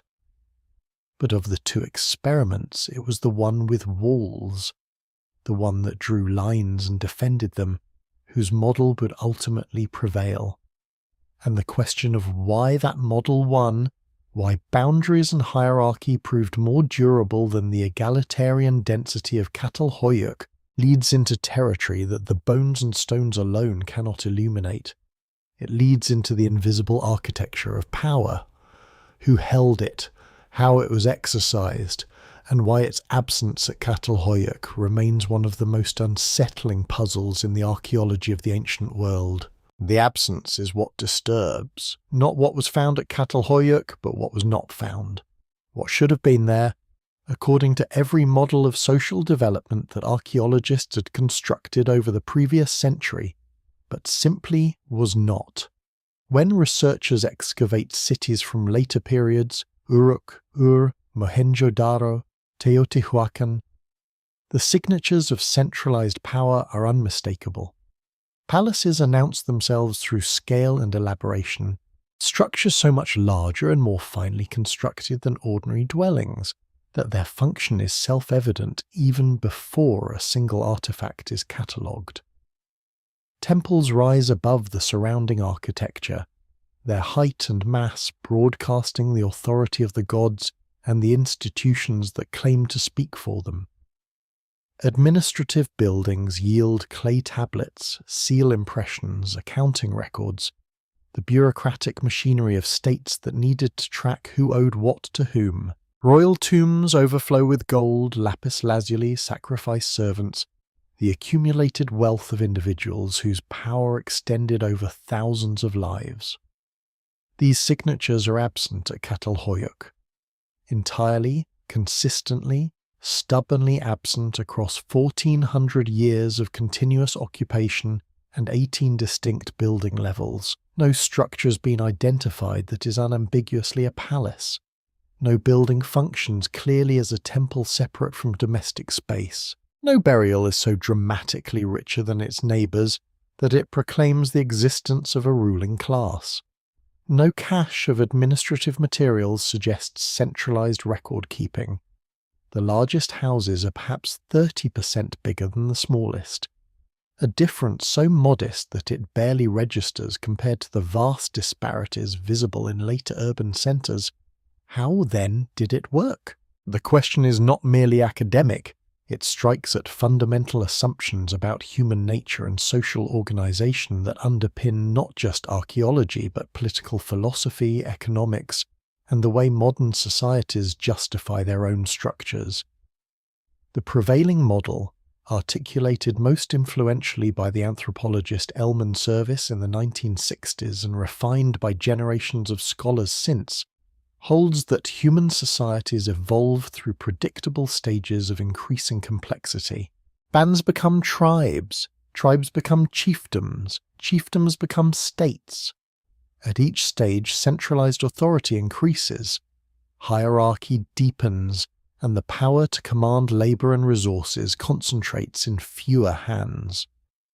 This progression is presented not merely as historical description, but as functional necessity, the argument being that large populations cannot coordinate effectively without hierarchical leadership, that someone must be in charge, or the system collapses into disorder. Catal Hoyuk challenges this model at its foundation. Here was a settlement of 10,000 people, larger than many chiefdoms, larger than some early states, that appears to have functioned for over a millennium without any of the hierarchical structures the model predicts should be necessary. Either the model is wrong or the evidence is being misread, or perhaps, and this is the possibility that generates the most productive discomfort, the evidence is showing us something about human capacity that the model was never designed to accommodate. The archaeologist Ian Hodder, who spent over 25 years directing excavations at the site, proposed a framework for understanding Catal Hoyuk's social organisation that centres not on centralised authority, but on what he calls the entanglement of humans and things. In Hodder's analysis, the basic unit of social organisation was the house. Not the household as a collection of people, but the physical house itself as an entity with its own history, its own continuity, its own claims on the loyalty and labour of the people who inhabited it. Houses at Catal Hoyuk were not temporary shelters that people occupied and abandoned as circumstances changed. They were inherited institutions, rebuilt on the same foundations for centuries, their walls accumulating layer upon layer of plaster and paint, their floors accumulating layer upon layer of ancestral bone. A house was not something you owned, it was something you belonged to. Your identity, your social standing, your obligations and entitlements within the community, all of these were mediated through your relationship to your house and its history. Within this framework, some houses were more powerful than others, not because their inhabitants held political office or commanded obedience, but because their histories were deeper. Hodder identified a category he called history houses, dwellings that showed unbroken sequences of occupation spanning the entire life of the settlement, their walls more elaborately decorated, their floors containing more burials, their storage areas holding more evidence of ritual activity than their neighbours. These were the founding houses, the lineages that could trace their presence back to the very beginning, and they appear to have occupied a special position in the social fabric. Not rulers, not priests, not commanders of any kind that would be recognizable in later hierarchical societies. More like repositories, keepers of knowledge, of tradition, of the shared narratives that bound the community together. The houses where important decisions might have been discussed, where communal rituals were conducted, where the accumulated wisdom of centuries was maintained and transmitted. The transfer of knowledge in this system was radically different from anything that came after. There were no schools, no written records, no formalized systems of instruction. Knowledge was embedded in the house itself, in the paintings on the walls that encoded information about the natural world, in the ritual installations that preserved spiritual knowledge, in the bones beneath the floor that embodied the authority of the past. A child born into a history house did not learn by studying texts or attending lectures. A child learned by living, by absorbing the daily rhythms of work and ritual that had been performed in that exact space for generations, by sleeping above ancestors whose accumulated presence saturated the very fabric of the dwelling. The walls were the curriculum, the floor was the diploma, the ancestors were the faculty. And the qualification for knowledge was not intelligence or ambition or divine election, but simply belonging, being born into the right house, inheriting not wealth or power, but continuity. But how was order maintained? How did 10,000 people, organized into hundreds of autonomous households with no central authority to enforce rules or adjudicate disputes, avoid the chaos that political theory insists should be the inevitable result of such an arrangement? The archaeological evidence points towards something that anthropologists call peer policing, social control exercised not from above by a ruling authority, but from all directions simultaneously by the community itself. The architecture of Catal Hoyuk made this almost unavoidable. When you share walls with your neighbours, when your roof is everyone's pathway, when the sounds of your domestic life, arguments, celebrations, the cry of a sick child, the crack of obsidian being worked, carry through plaster partitions into adjacent rooms, privacy is not merely limited, it is functionally non-existent. Everyone knew everyone else's business, not by choice, not through deliberate surveillance, but as an inescapable consequence of the physical arrangement. Your neighbours heard your disputes, they smelled your cooking, they knew when you left the house and when you returned. They noticed when your behaviour changed, when your production of obsidian blades slowed, when your contributions to communal labour became irregular. This was not Big Brother. This was something older and in some ways more effective. The unrelenting pressure of proximity, the knowledge that every action was observed and every deviation from the norm would be noticed, discussed and judged. The evidence suggests that this system had teeth. Several excavated houses showed doorways that were deliberately blocked with rubble, sealed shut while the rest of the structure remained occupied. These were not houses being demolished or abandoned. They were houses being partially closed, their access to shared rooftop spaces restricted, their connections to the surrounding community deliberately narrowed. Archaeologists interpret these blocked doorways as evidence of social sanction, punishment imposed not by a court or a king, but by the collective judgment of the community. A family that violated norms, that caused conflicts, that failed to meet obligations, could find its social world physically contracted, not expelled, not executed, not imprisoned, but isolated, reminded through the most tangible means possible that the community's tolerance was not infinite and that continued membership required continued conformity. It was a punishment calibrated with remarkable sophistication, severe enough to matter, to impose real costs on the sanctioned household, loss of access to trade networks, reduced social interaction, diminished status, but not so severe as to create permanent outcasts who might become threats. The block doorway could presumably be unblocked. Rehabilitation was possible. The system was designed not to destroy offenders, but to correct them, to bring them back into conformity through the combined weight of social pressure and physical constraint. For over 1,000 years, this system appears to have worked. But the question of whether it was truly egalitarian, truly without hierarchy, or whether the hierarchies were simply expressed in ways that do not survive in the archaeological record, through knowledge rather than wealth, through ritual authority rather than political command, through reputation rather than title, remains genuinely unresolved.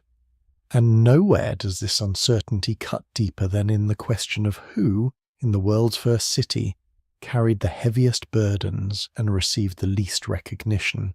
The dead do not arrange themselves. Someone chose how each body was positioned, what objects were placed beside it, where within the house the grave was dug, how deeply, with what care. These choices were not random. They were cultural acts, expressions of belief and value that, when read carefully across hundreds of burials spanning centuries, begin to reveal the outlines of a social logic that the living inhabitants never wrote down and perhaps never consciously articulated.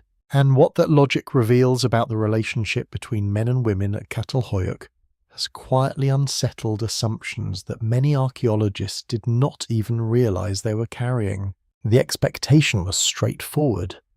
A society this old, this close to the raw edge of the Neolithic transition, should show clear evidence of male dominance. Not because of any ideological commitment on the part of researchers, but because the model demanded it. The standard narrative of social evolution held that patriarchal structures were ancient, possibly innate, rooted in the biological realities of sexual dimorphism and the division of reproductive labor. Men hunted, defended territory, competed for mates, women gathered, nurtured children, maintained the domestic sphere. From these basic biological roles, the argument went, hierarchy naturally followed. Men commanding, women subordinated, power flowing along the lines of physical strength and martial capacity.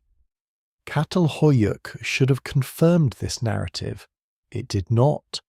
The burials show men and women treated with essentially equivalent care, same body positions, flexed on the left side, knees drawn toward the chest, same general locations within the house, beneath platforms, beneath floors, distributed without apparent spatial hierarchy based on sex. Same types of grave goods, obsidian blades, bone tools, shell ornaments, groundstone objects appearing in both male and female burials with no statistically significant difference in quantity or quality. Some of the most elaborate burials recovered from the site, those with the finest obsidian mirrors, the most carefully crafted jewellery, the largest quantities of pigment, belong to women. Some of the simplest, most austere interments belong to men. The pattern, insofar as one exists, does not sort along the axis of biological sex. This does not mean there was no division of labour. The skeletons themselves tell a more nuanced story. Female remains consistently show the distinctive wear patterns associated with grain grinding, degeneration of the knee joints, flattening of the toe bones from prolonged kneeling, stress markers on the arm bones from the repetitive pushing motion of the grinding stone. This was brutal, body-altering work, and it was primarily performed by women.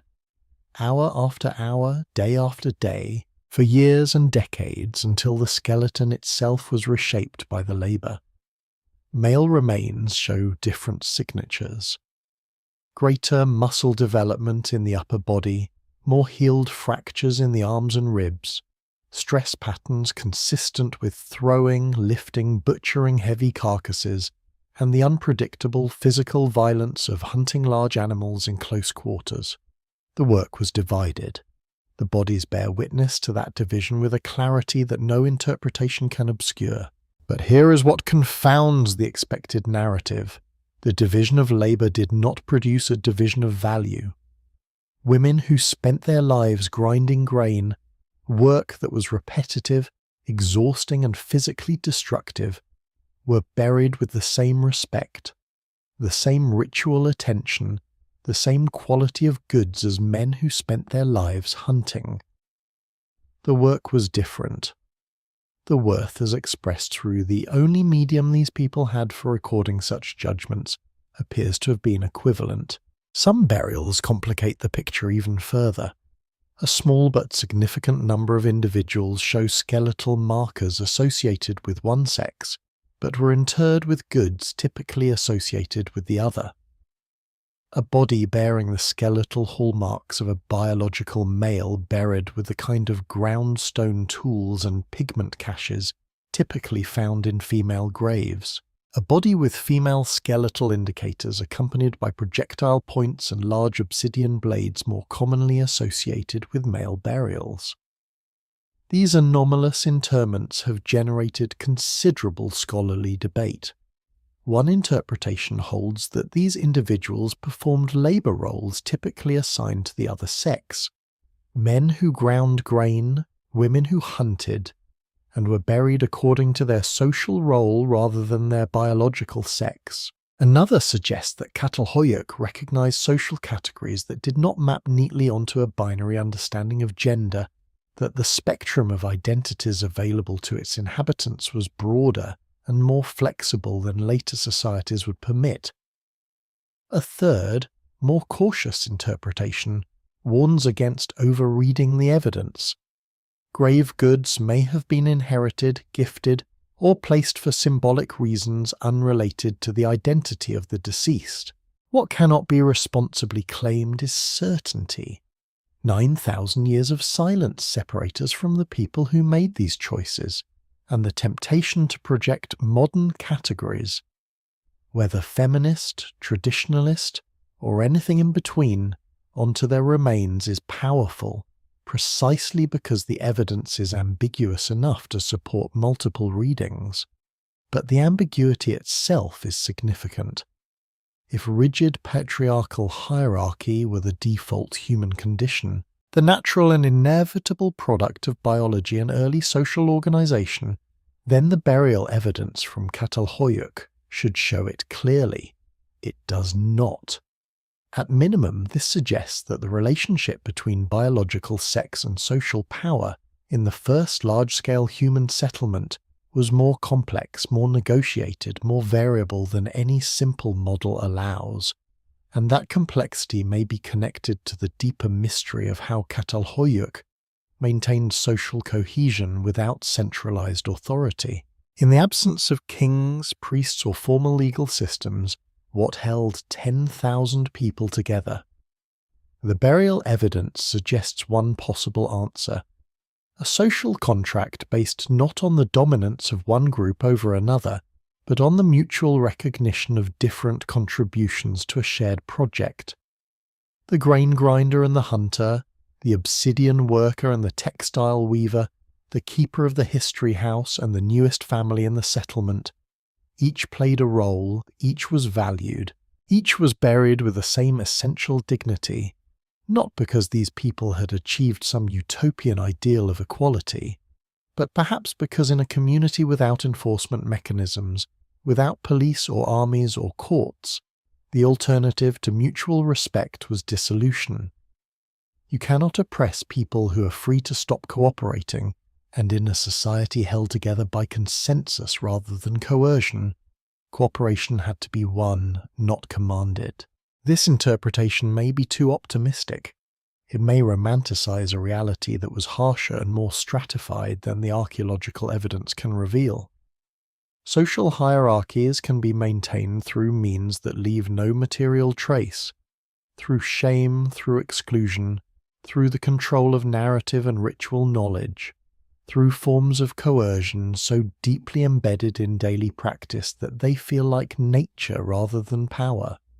The history houses, with their deeper past and more elaborate decoration, may have exercised forms of authority that were invisible to their recipients precisely because they were so pervasive. The grain-grinding women may have been valued in death, but subordinated in life in ways that bones and burial goods cannot capture. We do not know. The silence of the evidence is not the same as the evidence of equality. But what we can say is that the first large-scale human community did not automatically reproduce the rigid hierarchies that would characterize later civilizations. Whatever social structure held Catal Hoyuk together for 1400 years, it was not a simple pyramid with a king at the top and slaves at the bottom. It was something else. Something more distributed, more negotiated, more dependent on the daily participation of every household than anything that came after. And for a very long time, it worked. The system held, the houses were rebuilt, the dead were buried with care, the walls were painted and repainted, the grain was ground and the obsidian was worked, and the children grew up learning the rhythms of a life that their great-great-grandparents would have recognized. But beneath the smooth plaster floors, beneath the careful rituals, beneath the apparent stability of a 1,000-year tradition, there were fractures. Not in the architecture, in the people. And the evidence of those fractures is written not in paint or plaster, but in the most intimate language the human body possesses, the language of violence. The skull was found beneath a sleeping platform in a house on the eastern edge of the excavated area. It belonged to a woman, probably in her late 20s, and across its left parietal bone, the broad curved plate that forms the side and roof of the cranium, ran a depression fracture roughly 3 centimeters long. The bone had healed. New growth had filled the wound over a period of months or years, smoothing the edges, partially restoring the curvature, leaving behind a shallow trough that told its story as clearly as any written testimony. Someone had struck this woman on the side of the head with sufficient force to dent the bone without shattering it. She had survived. She'd continued to live in the same house, walk the same rooftops, grind the same grain, sleep above the same ancestral bones. And then she had died, from some other cause, and been buried beneath the floor where she'd always slept, her healed wound sealed under plaster and earth and 9,000 years of silence. She was not alone. Across the skeletal assemblage from Catal Hoyuk, healed cranial fractures appear with a frequency that cannot be attributed to accident.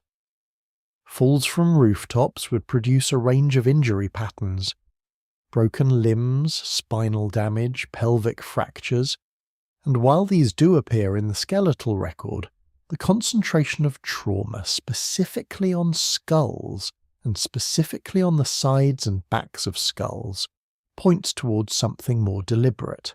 A study published by a team including bioarchaeologist Clark Spencer Larson examined over 700 skulls from the site and found that roughly 1 in 4 showed evidence of healed depression fractures. The injuries were distributed across both sexes, though some analyses suggest a slightly higher frequency in female remains. The weapons, if that word applies, were probably clubs or heavy rounded stones. The fractures are consistent with blunt force impacts from objects that compress rather than cut. And the location of the wounds, predominantly on the posterior and lateral portions of the skull, suggests attacks from behind or from the side. These were not face-to-face confrontations between equals. These were strikes delivered to people who are not looking at their attacker, who are turned away, who perhaps did not see the blow coming. The implications are uncomfortable, particularly for those who have embraced Catal Hoyuk as evidence of a peaceful, egalitarian alternative to later hierarchical societies. The settlement may have lacked kings and armies and organized warfare, but it did not lack violence. What it had was something perhaps more insidious: chronic, low-level interpersonal aggression embedded in the fabric of daily life. Not battles but beatings, not conquest but coercion, not the spectacular violence of war, but the quiet, repetitive violence of people living in unbearable proximity, with no institutional mechanism for resolving conflict and no physical space in which to escape it.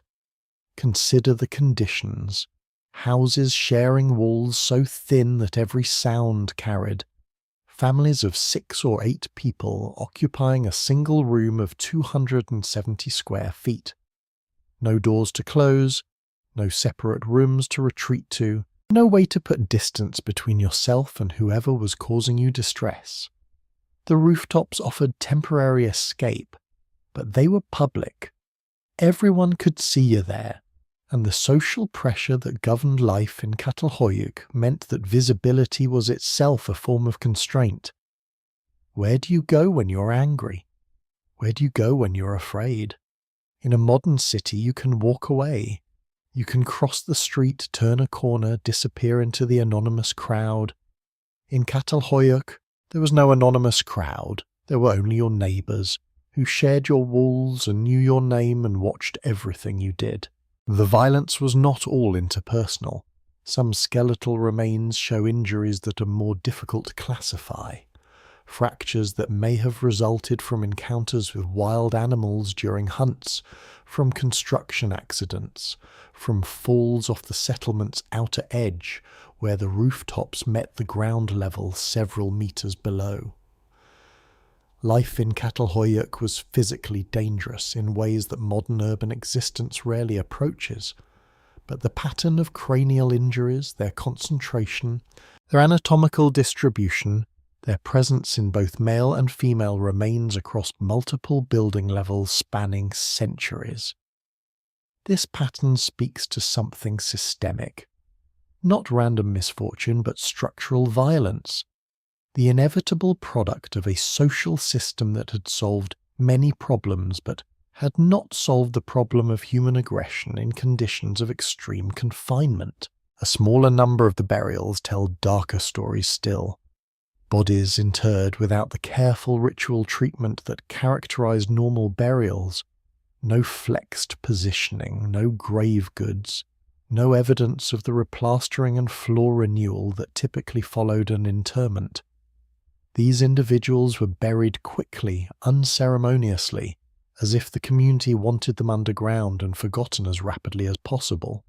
Some show unhealed injuries, fractures that occurred at or near the time of death, wounds from which the individual did not recover.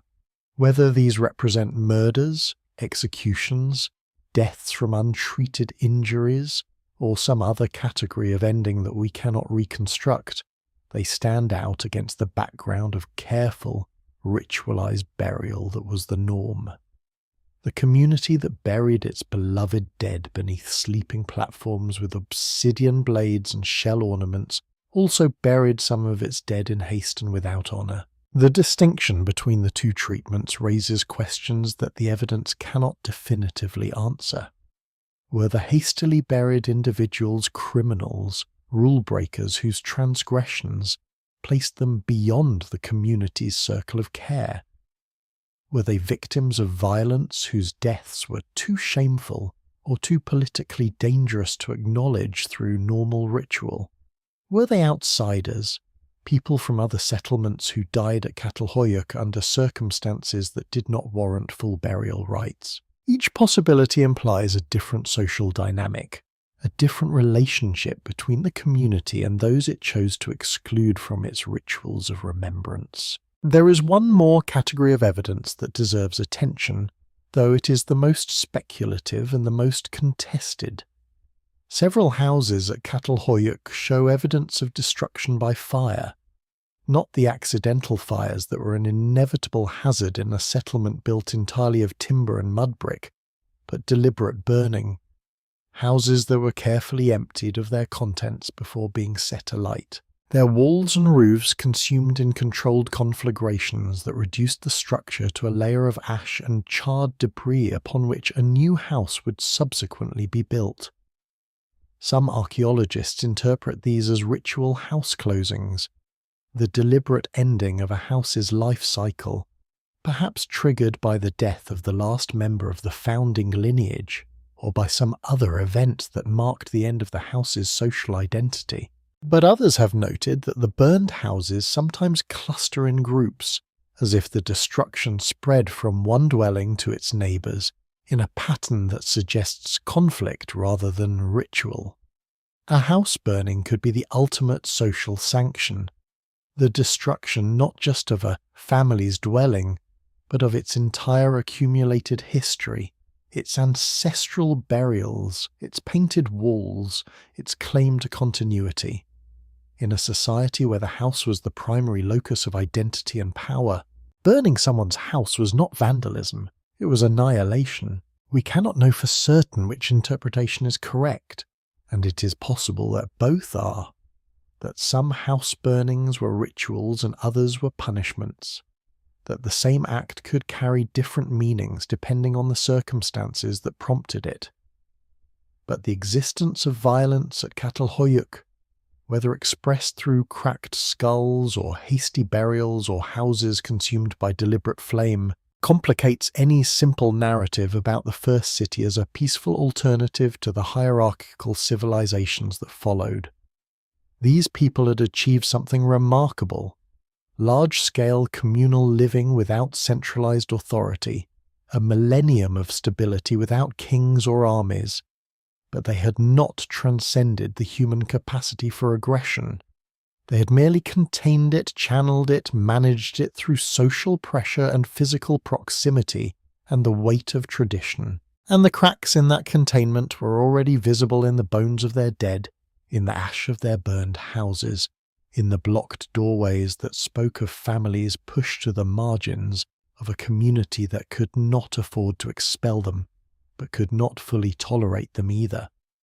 The system was holding, but it was straining, and the strain, when it finally became unbearable, would manifest not as a single dramatic rupture, but as something far more difficult to resist, a slow, generational unravelling that would take the world's first city apart not with a bang but with a long exhausted whisper. The paintings disappeared first. Not suddenly, not in a single generation, but in a slow fading that archaeologists can trace through the upper building levels of the mound, like watching colour drain from a photograph left too long in the sun. In the earlier levels, the centuries when Catal Hoyuk was at its most vital, its most densely populated, its most culturally productive, the walls of nearly every house bore elaborate decoration: leopards, vultures, geometric patterns, aurochs' horns embedded in plaster, scenes of hunting and feasting and transformation rendered in red ochre and manganese black, with the confidence that spoke of centuries of artistic tradition. In the middle levels, the paintings become simpler. Fewer figures, less detail, more repetition of basic geometric motifs, as if the artist was going through the motions of a tradition whose original meaning was beginning to fade. In the uppermost levels, the final centuries of occupation, roughly 6,000 to 5,600 BCE, the paintings are largely absent. Walls are plastered but left bare. The horn installations disappear. The elaborate sculptural reliefs that once transformed domestic interiors into cosmological theatres are replaced by plain surfaces that speak of function without meaning, of shelter without story. Something was being lost. Not all at once, but incrementally, each generation inheriting a little less of the cultural richness that had defined the settlement at its peak. The houses themselves tell a parallel story of diminishment. In the earlier levels, construction quality is high. Walls are thick, plaster is carefully applied and frequently renewed, floors are smooth and well maintained. The standardization of house plans, that remarkable uniformity that speaks of shared rules and collective agreement about how buildings should be constructed, holds firm across the entire excavated area. But in the later levels, the houses become smaller. Wall thickness decreases. Plaster is applied less carefully and renewed less frequently. The grid-like organization of the settlement begins to loosen, as if the conventions that had governed construction for centuries were losing their binding force. Some houses are built slightly off-axis from their neighbours, breaking the pattern that had held for over a millennium. Others are constructed with visibly inferior materials, thinner timbers, lower quality mud brick, less attention to the details of finish that had once been universal. These are not the signs of sudden catastrophe. They are the signs of slow institutional decay, of a community whose shared commitments were fraying at the edges, whose collective energy was diminishing in ways that no single generation might have noticed, but that accumulated across centuries into an irreversible decline. The environmental evidence offers one explanation for this trajectory, and it is grimly straightforward. 2,000 years of continuous habitation by thousands of people had exhausted the landscape. Analysis of charcoal remains from different building levels reveals a dramatic shift in fuel sources over the settlement's history. Early inhabitants burned mature oak and juniper, large, dense timbers from old-growth forests that must have covered the hills surrounding the Konya Plain. By the Middle Period, the large timbers had been replaced by smaller branches, saplings, and scrub brush. By the final centuries, the predominant fuel was dried animal dung and reeds, the last resort of people who had consumed every tree within practical carrying distance. The forests that had once provided not just fuel but building timber, game habitat, watershed protection, and a buffer against soil erosion were gone. Cut down over centuries to feed the hearths and ovens of 10,000 people, to build and rebuild the houses that rose and fell and rose again on the growing mound. The consequences of deforestation cascaded through every aspect of life. Without tree roots to anchor the soil and regulate water absorption, the landscape became vulnerable to erosion during heavy rains and drought during dry periods. The streams and seasonal waterways that had provided reliable water to the settlement became unpredictable, flooding when it rained, drying completely in summer. Agricultural yields declined as topsoil washed away and the nutrients that had accumulated over millennia of natural deposition were carried downstream. Archaeobotanical analysis of crop remains from the later levels shows smaller seeds, lower diversity of cultivated species, increasing reliance on hardier but less nutritious crops that could tolerate degraded soils. The land was tired. The people farming it were getting less return for more labour with each passing generation, and unlike their nomadic ancestors, they could not simply walk away to find better ground. Or could they? The obsidian trade that had been one of Catal Hoyuk's primary sources of wealth was also shifting. The volcanic glass came from sources in Cappadocia, primarily from the Golu Dağ and Nanesi Dağ volcanic complexes, roughly 100 miles to the northeast. For centuries, Catal Hoyuk had occupied a privileged position in the distribution networks that moved this precious material across the Near East, close enough to the sources to access raw material efficiently, large enough to support specialized production, connected enough to trade networks stretching from the Mediterranean to Mesopotamia. But by the late period, other settlements were establishing their own relationships with obsidian sources, cutting out the intermediary. Smaller, newer communities with fresher fields and closer access to raw materials were competing for the trade that had once flowed almost exclusively through Catal Hoyuk. The economic advantage that had helped sustain the settlement's population was eroding, and with it the practical incentive for remaining in a place whose environmental carrying capacity had been exceeded. The burials from the final centuries add a human dimension to this story of decline that statistics and environmental data cannot fully convey. Skeletal analysis shows increasing evidence of nutritional stress. More porotic hyperostosis indicating chronic anemia. More dental enamel hypoplasia suggesting episodes of severe malnutrition during childhood. More growth interruptions visible in the long bones of children who survived periods of starvation only to die before reaching adulthood. These are the marks of a population under pressure, a community whose food supply was no longer adequate to maintain the health of its members. And alongside the nutritional evidence, something else appears in the late-period burials that had been largely absent from earlier levels: significant disparities in grave goods. Earlier burials, as noted, showed remarkable uniformity in treatment. Rich and poor, if those terms applied at all, were buried with similar care and similar objects. But in the final centuries, some burials contain notably more and finer goods than others. Some contain almost nothing.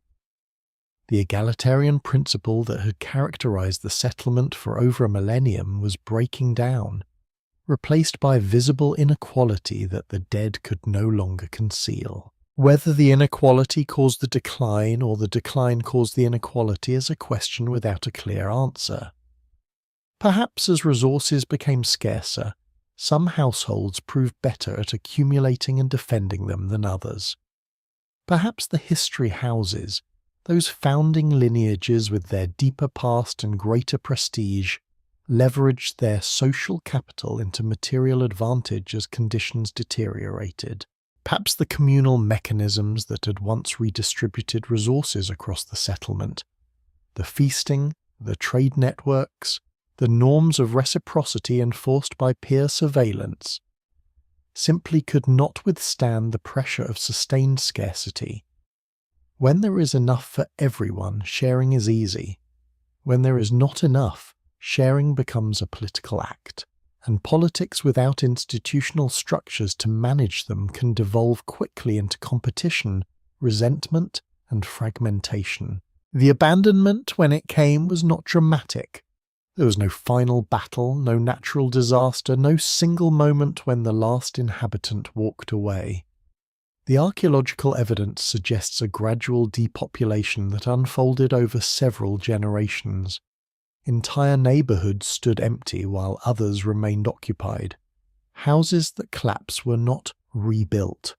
Rooftop pathways that had once connected thousands of dwellings led increasingly to dead ends, to crumbling walls and abandoned rooms filling with windblown dust. Families left, a few at first, then more, each departure reducing the labor available for communal maintenance, each loss making the settlement slightly less viable for those who remained. The tipping point, when it arrived, was probably not experienced as a tipping point at all. It was simply the moment when the last family looked around at the empty rooftops, the silent houses, the crumbling walls, and concluded that there was no longer any reason to stay. By 5600 BCE, the fires were cold. The mound stood silent above the Konya plain, a 20-meter monument to an experiment that had lasted longer than any empire but could not last forever. Within a few generations, vegetation covered the ruins.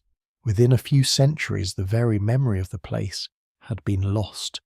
The earth swallowed it as completely as it swallows everything, and 7,000 years would pass before anyone would think to ask what lay beneath that unremarkable hill in the Turkish wheat fields. But what had been learned there, about cooperation, about density, about the possibilities and limits of human community, did not vanish with the settlement. It travelled, carried in the minds and habits of the people who walked away, scattered like seeds across a landscape that was already preparing to receive them. They did not walk into emptiness. The families that left Catal Hoyuk over those final generations carried with them something more valuable than obsidian, more durable than mudbrick, more portable than any grinding stone. They carried knowledge, how to build a house that would last decades, how to store grain through a winter without it rotting, how to organize a community larger than a kinship group, how to bury the dead in ways that maintained the bond between past and present, how to negotiate the 1,000 small conflicts that arise when strangers share walls and water and the finite resources of a bounded landscape. This knowledge was not written down. Writing would not be invented for another 2,000 years. It existed in the bodies and habits of the people who possessed it, in the way they shaped mudbrick and applied plaster, in the way they arranged their houses and planted their fields, in the stories they told their children about how things should be done and why.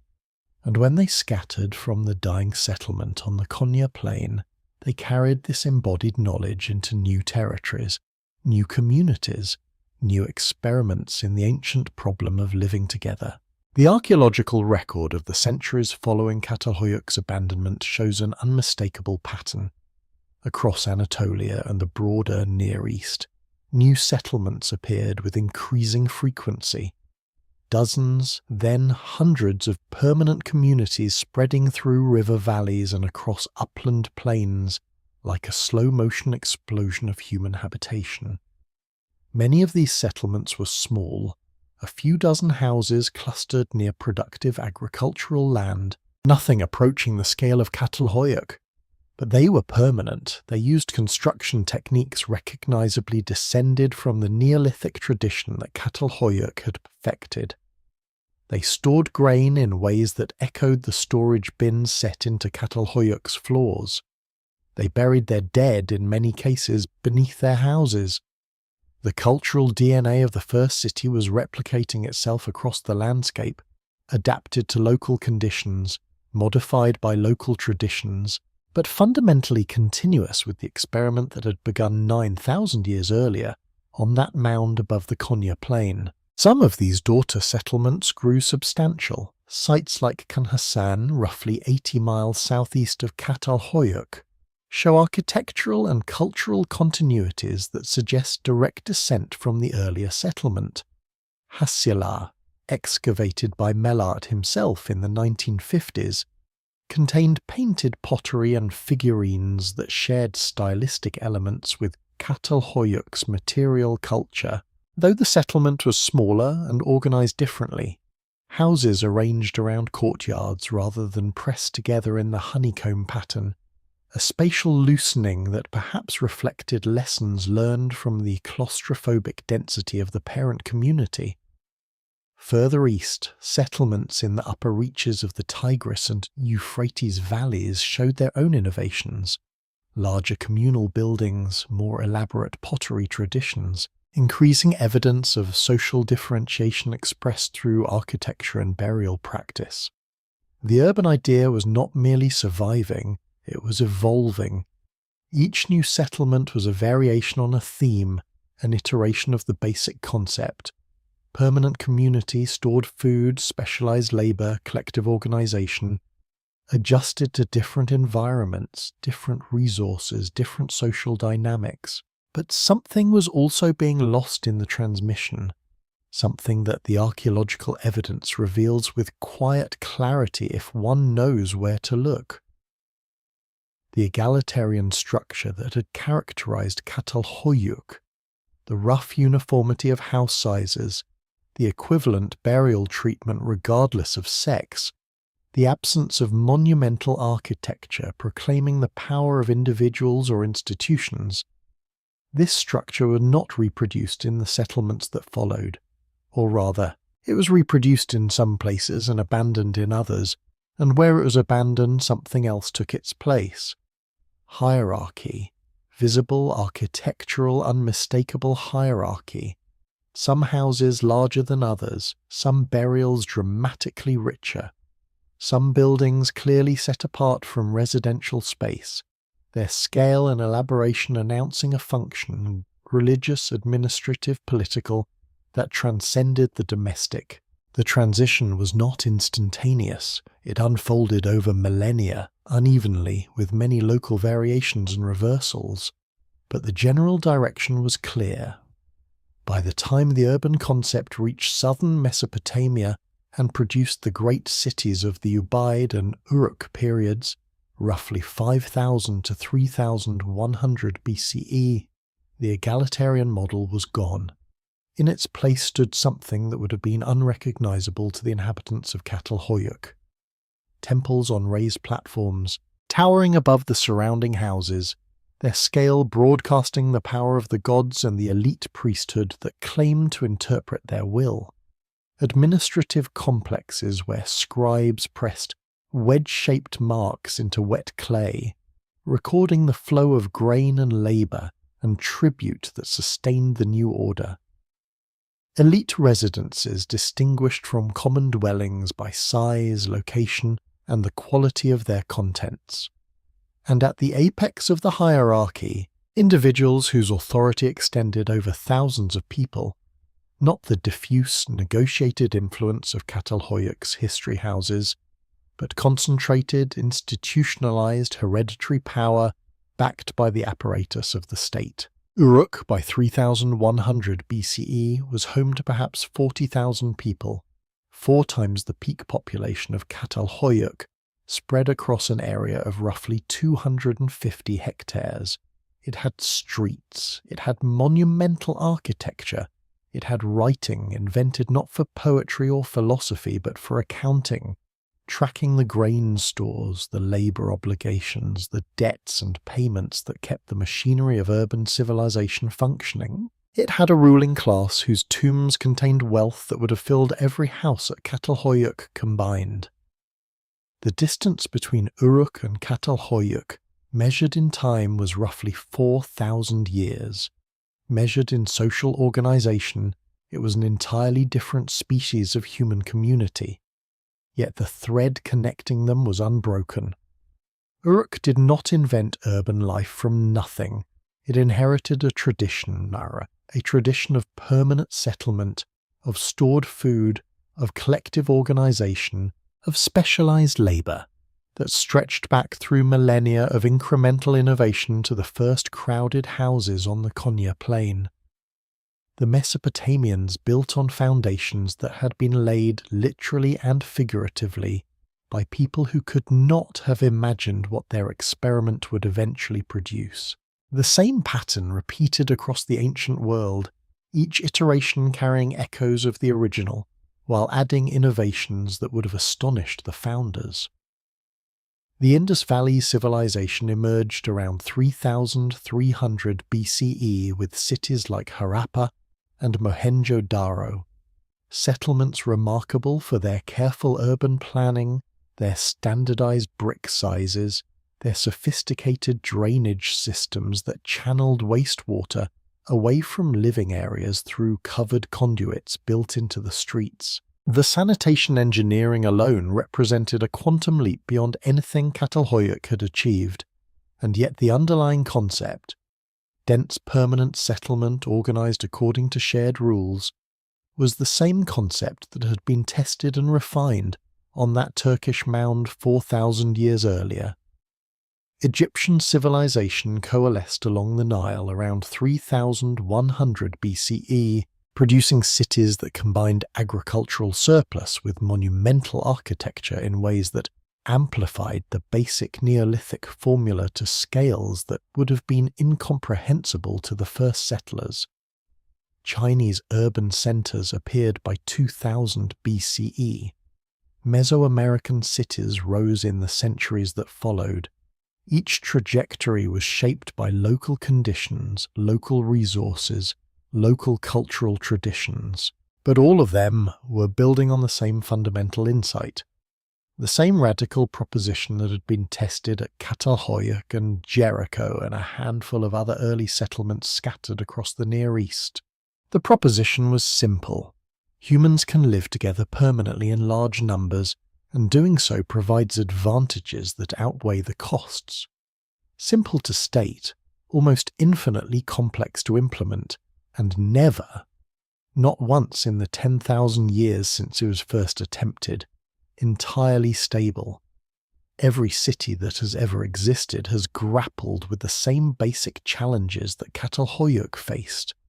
how to feed a dense population, how to manage waste, how to resolve conflicts between people who cannot escape each other, how to maintain social cohesion when the community grows beyond the limits of personal acquaintance, how to balance the needs of individuals against the needs of the collective. The solutions have varied enormously, from Catal Hoyuk's radical egalitarianism to Uruk's rigid hierarchy to Rome's legal systems to the democratic institutions of the modern world. But the problem has remained constant, because the problem is not architectural or economic or political. The problem is biological. We are a species that evolved for small group living, for bands of 20 or 30 people bound by kinship and face-to-face familiarity. And we have spent the last 10,000 years trying to make ourselves work at scales 1,000 times larger than our biology prepared us for. The miracle is not that cities sometimes fail. The miracle is that they work at all. And the blueprint for that miracle, imperfect and incomplete and already showing its cracks, was drawn on the walls of houses that have been dust for 7,000 years. But in the transmission from Catal Hoyuk to Uruk, from the egalitarian honeycomb to the hierarchical ziggurat, something essential was discarded, and the question of what was lost, and whether it could ever be recovered, haunts the study of human civilization like a ghost that refuses to be buried beneath any floor. The thing that was lost has no name. It was never codified, never written into law, never proclaimed from the top of a tower or inscribed on the temple wall. It existed only in practice, in the daily, unremarkable, taken-for-granted habits of 10,000 people who lived side by side in roughly identical houses, ate roughly identical food, buried their dead with roughly identical care, and maintained this radical equivalence not through ideology or enforcement, but through the simple, relentless pressure of proximity. Call it equality if you like, though the word carries modern connotations that may not apply. Call it mutuality, or reciprocity, or the absence of institutionalized domination. Whatever name you give it, it did not survive the journey from Catal Hoyuk to the civilizations that came after. By the time cities reappeared at the scale Catal Hoyuk had pioneered, the principle of rough equivalence had been replaced by something older than agriculture, older than walls, older perhaps than language itself. The principle that some people matter more than others, and that the structures of collective life should reflect and reinforce that difference. The transformation was not a betrayal. It was not the result of a conspiracy or a conquest or a single decisive moment when egalitarianism was overthrown by ambition. It was gradual, incremental, driven by forces that no individual or group controlled or perhaps even perceived. As settlements grew, as populations expanded, as the networks of trade and exchange that connected communities across the Near East became more complex, the informal mechanisms that had maintained cohesion at Catal Hoyuk, peer surveillance, social pressure, the binding power of shared walls and shared ancestors became insufficient. You cannot peer police a city of 40,000 people. You cannot maintain communal norms through proximity alone when the community has grown beyond the capacity of any individual to know more than a fraction of its members. The scale demanded new solutions, and the solutions that emerged, centralized leadership, institutional religion, codified law, professional armies, were hierarchical by nature. They concentrated power in the hands of the few, because concentrating power was the only way anyone had yet discovered to coordinate the actions of the many. But the efficiency of a hierarchy came with costs that the inhabitants of Catal Hoyuk had never known.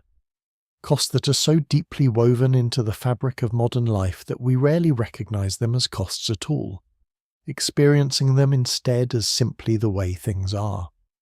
The concept of property, of exclusive ownership over land, resources, and the labour of others, emerged from the transition to hierarchical societies and brought with it the possibility of wealth accumulation on a scale that Catal Hoyuk's roughly uniform houses could never have accommodated. With accumulation came inequality. With inequality came class. With class came the division of humanity into those who commanded and those who obeyed, those who owned and those who laboured, those whose deaths merited golden tombs and those whose deaths merited nothing at all. The royal tombs of dating to roughly 2600 BCE, contained not only staggering quantities of gold, silver and lapis lazuli, but the bodies of dozens of servants and attendants who had been killed, poisoned, most evidence suggests, to accompany their masters into the afterlife. The distance between these burials and the roughly equivalent interments of Catal Hoyuk, where a grain grinder and a hunter lay side by side beneath the same floor with the same simple goods, measures something more than 4,000 years of cultural change. It measures a transformation in the fundamental understanding of human worth. The diseases travelled too. The crowd diseases that had first emerged in the dense quarters of Catal Hoyuk, tuberculosis, parasitic infections, the dental destruction of grain-heavy diets, did not diminish as cities grew larger and more sophisticated. They intensified. Larger populations meant larger reservoirs of infection. Denser living conditions meant more efficient transmission. The sanitation systems that some later cities developed, the drains of Mohenjo-Daro, the sewers of Rome, mitigated the problem but never eliminated it. Epidemic disease became a permanent feature of urban life, a recurring catastrophe that could depopulate entire cities in months. The plague of Athens in 430 BCE, the Antonine Plague that swept the Roman Empire in the 2nd century CE, the Black Death that killed a third of Europe's population in the 14th century, each was a descendant, in epidemiological terms, of the same basic dynamic that had first manifested at Catal Hoyuk. Pack humans together in sufficient density and the pathogens will find them. The first city dwellers had discovered this truth in their bones. 10,000 years later, we're still living with its consequences. The repetitive labour that had reshaped the bodies of Catal Hoyuk's grain grinders did not disappear either. It migrated, adapting its form to each new era's technologies while preserving its essential character. The reduction of the human body to an instrument of production, used and used until it broke. The textile workers of ancient Mesopotamia, the mine slaves of Laurion who fueled Athens' silver economy, the agricultural labourers whose unrecorded toil sustained every pre-modern civilization, the factory workers of the Industrial Revolution, whose 12-hour days in cotton mills produced the wealth that built Manchester and Liverpool. All of them were inheritors of a condition that first appeared when a woman knelt at a grinding stone in a 12-foot room in Catal Hoyuk and began the motions that would reshape her skeleton over a lifetime of daily repetition. The specific tasks changed. The fundamental relationship between human bodies and economic production remained remarkably constant across millennia. And then there is the psychological inheritance, perhaps the most pervasive and least visible legacy of the first cities. For millions of years, humans had understood themselves as part of nature, embedded in ecosystems, subject to the rhythms of seasons and the movements of animals, dependent on forces they could influence but never control. The creation of permanent settlements initiated a profound shift in this self-understanding. For the first time, humans were actively reshaping their environment on a large scale, clearing forests, diverting water, transforming wild grasses into cultivated crops, enclosing domestic animals in pens, building structures that defied weather and time. They were becoming, for better and worse, architects of their own world rather than inhabitants of a world designed by other forces. This shift in consciousness is so complete in modern humans that we struggle to imagine any alternative. We look at wilderness and see resources to be managed. We look at problems and imagine engineering solutions. We measure progress by the degree to which we have imposed our will on the natural world. Acres cleared, rivers dammed, species domesticated, landscapes reshaped to serve human purposes. This mindset has produced antibiotics and air travel, art and architecture, the accumulated achievements of 10,000 years of civilization. But it has also produced deforestation, soil depletion, species extinction, ocean acidification, and the slow-motion catastrophe of climate change that now threatens the stability of the global systems on which all human civilization depends. The parallel with Catal Hoyuk is not metaphorical, it is structural. The first city exhausted its local environment over 2,000 years of continuous exploitation, cutting down forests, depleting soils, degrading water systems, until the landscape could no longer support the population it had sustained at its peak. The response was dispersal. The inhabitants left, founded new settlements on fresh land, and began the cycle again. Modern global civilization is running the same experiment on a planetary scale, exploiting resources at rates that exceed the Earth's capacity for renewal, degrading ecosystems that took millions of years to develop, altering atmospheric chemistry in ways that are already producing the kinds of climate instability that ended the Natufian paradise 13,000 years ago. The difference is that there is no fresh land to disperse to. There is no new continent waiting beyond the horizon.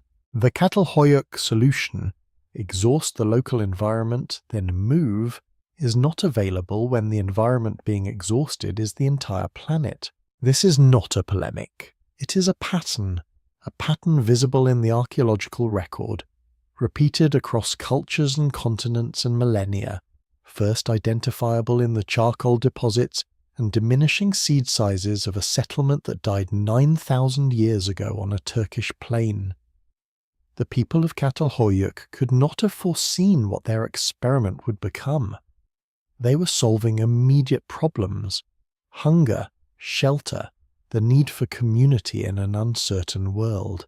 They could not know that the solutions they improvised would be inherited and amplified by every civilization that followed, that the trap they fell into would grow larger and more inescapable with each iteration, that the diseases and inequalities and environmental costs they were the first to experience would become permanent features of the human condition.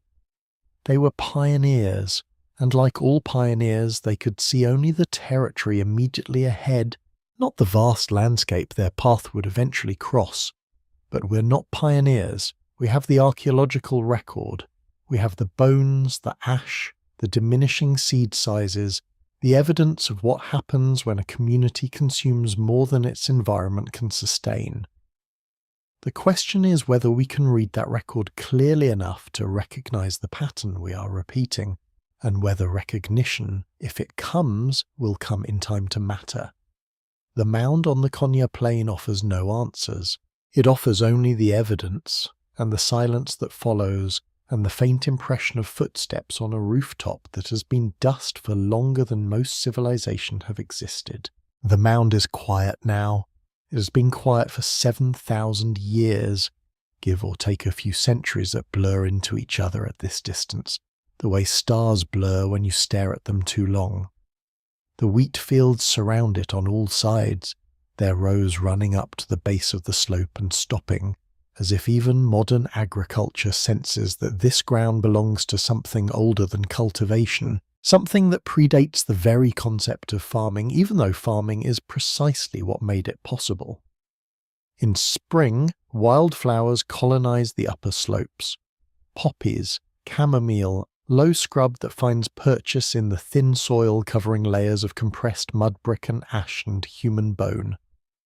From a distance, the mound looks natural, a geological feature, a minor undulation in a flat landscape. It takes knowledge to see it for what it is.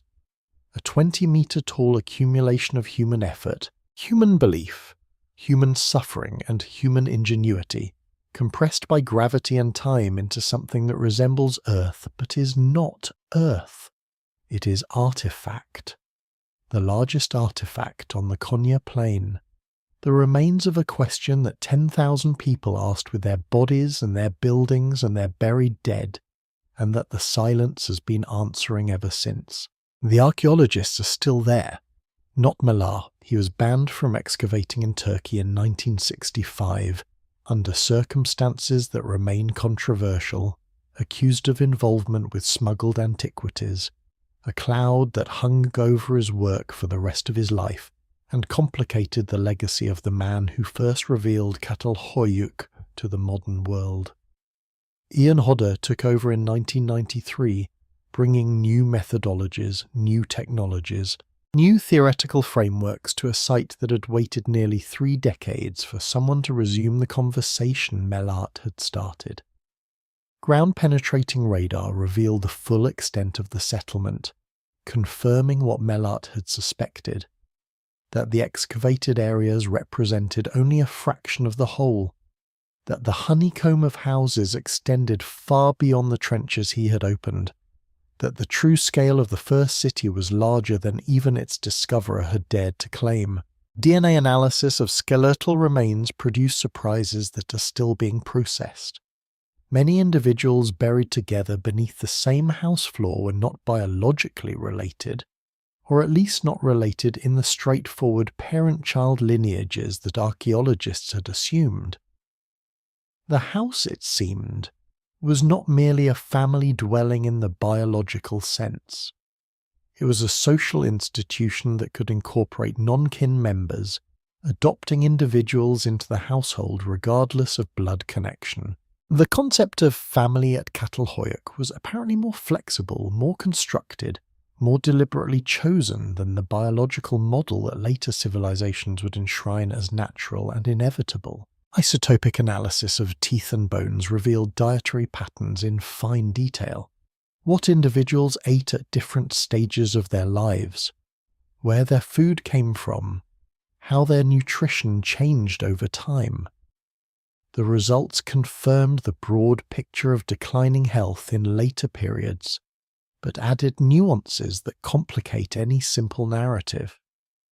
Some individuals in the late period were eating better than the average, suggesting that the emerging inequality visible in burial goods extended to food access as well. The egalitarian table was being divided, and some diners were receiving larger portions.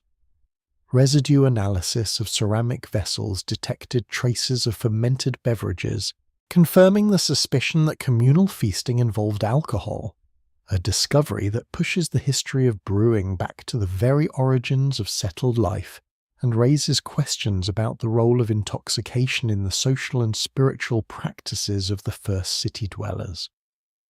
Were those altered states of consciousness that some researchers have connected to the visionary art on the walls chemically assisted? Were the communal gatherings in the larger buildings events where the boundaries between individuals, between the living and the dead, between the human world and the wild world beyond the settlement, were deliberately dissolved through shared consumption of mind-altering substances? The evidence is suggestive but not conclusive, and the distance between suggestion and certainty, when you're dealing with 9,000-year-old residues in broken pottery, is vast enough to swallow entire careers. New excavations continue to reveal buildings that had not been previously documented, houses with unusual features, burials with unexpected contents, artwork that does not conform to the patterns established by earlier discoveries. Each season produces data that subtly modifies the picture, adding detail, complicating assumptions, reminding everyone involved that the story of Catal Hoyuk is not finished. It may never be finished. The mound contains more information than any team of researchers could extract in a lifetime. and much of that information exists in forms that current technology cannot yet read. Future methods, techniques not yet invented, analytical frameworks not yet conceived, may one day unlock meanings that are invisible to us now. The mound is patient. It has waited 7,000 years. It can wait longer. But what strikes the visitor who stands on the upper slope of the mound in the late afternoon, when the Turkish sun begins its descent toward the western horizon and the shadows lengthen across the Konya plain, is not the science. It is the silence. The sheer weight of absence that presses down on this place like the 20 meters of accumulated debris pressed down on the bedrock beneath. 10,000 people lived here. They woke before dawn and climbed ladders through roof openings into morning light. They walked across each other's houses to reach communal ovens where bread was baking. They sat on rooftops eating warm flatbread and watching their neighbours begin the day's work. They ground grain until their knees gave out. They chipped obsidian until their fingers bled. They painted leopards on their walls and buried their grandmothers beneath their beds and plastered skulls with shell eyes that watched from niches in rooms that never saw direct sunlight. They argued and reconciled and struck each other and healed and feasted and mourned and conceived children in darkness and laid those children in the earth when the darkness took them back. For 1,400 years the sound of human life rose from this place. Voices, footsteps, the crack of stone on stone, the cry of infants, the murmur of conversation drifting across rooftops on summer evenings. And then it stopped. And the silence that followed has lasted 5 times longer than the noise. We are their inheritors. Not symbolically, not poetically, but actually. The grain we eat descends from the grain they cultivated. The diseases we carry descend from the diseases they contracted. The cities we build descend from the city they improvised on this mound 9,000 years ago.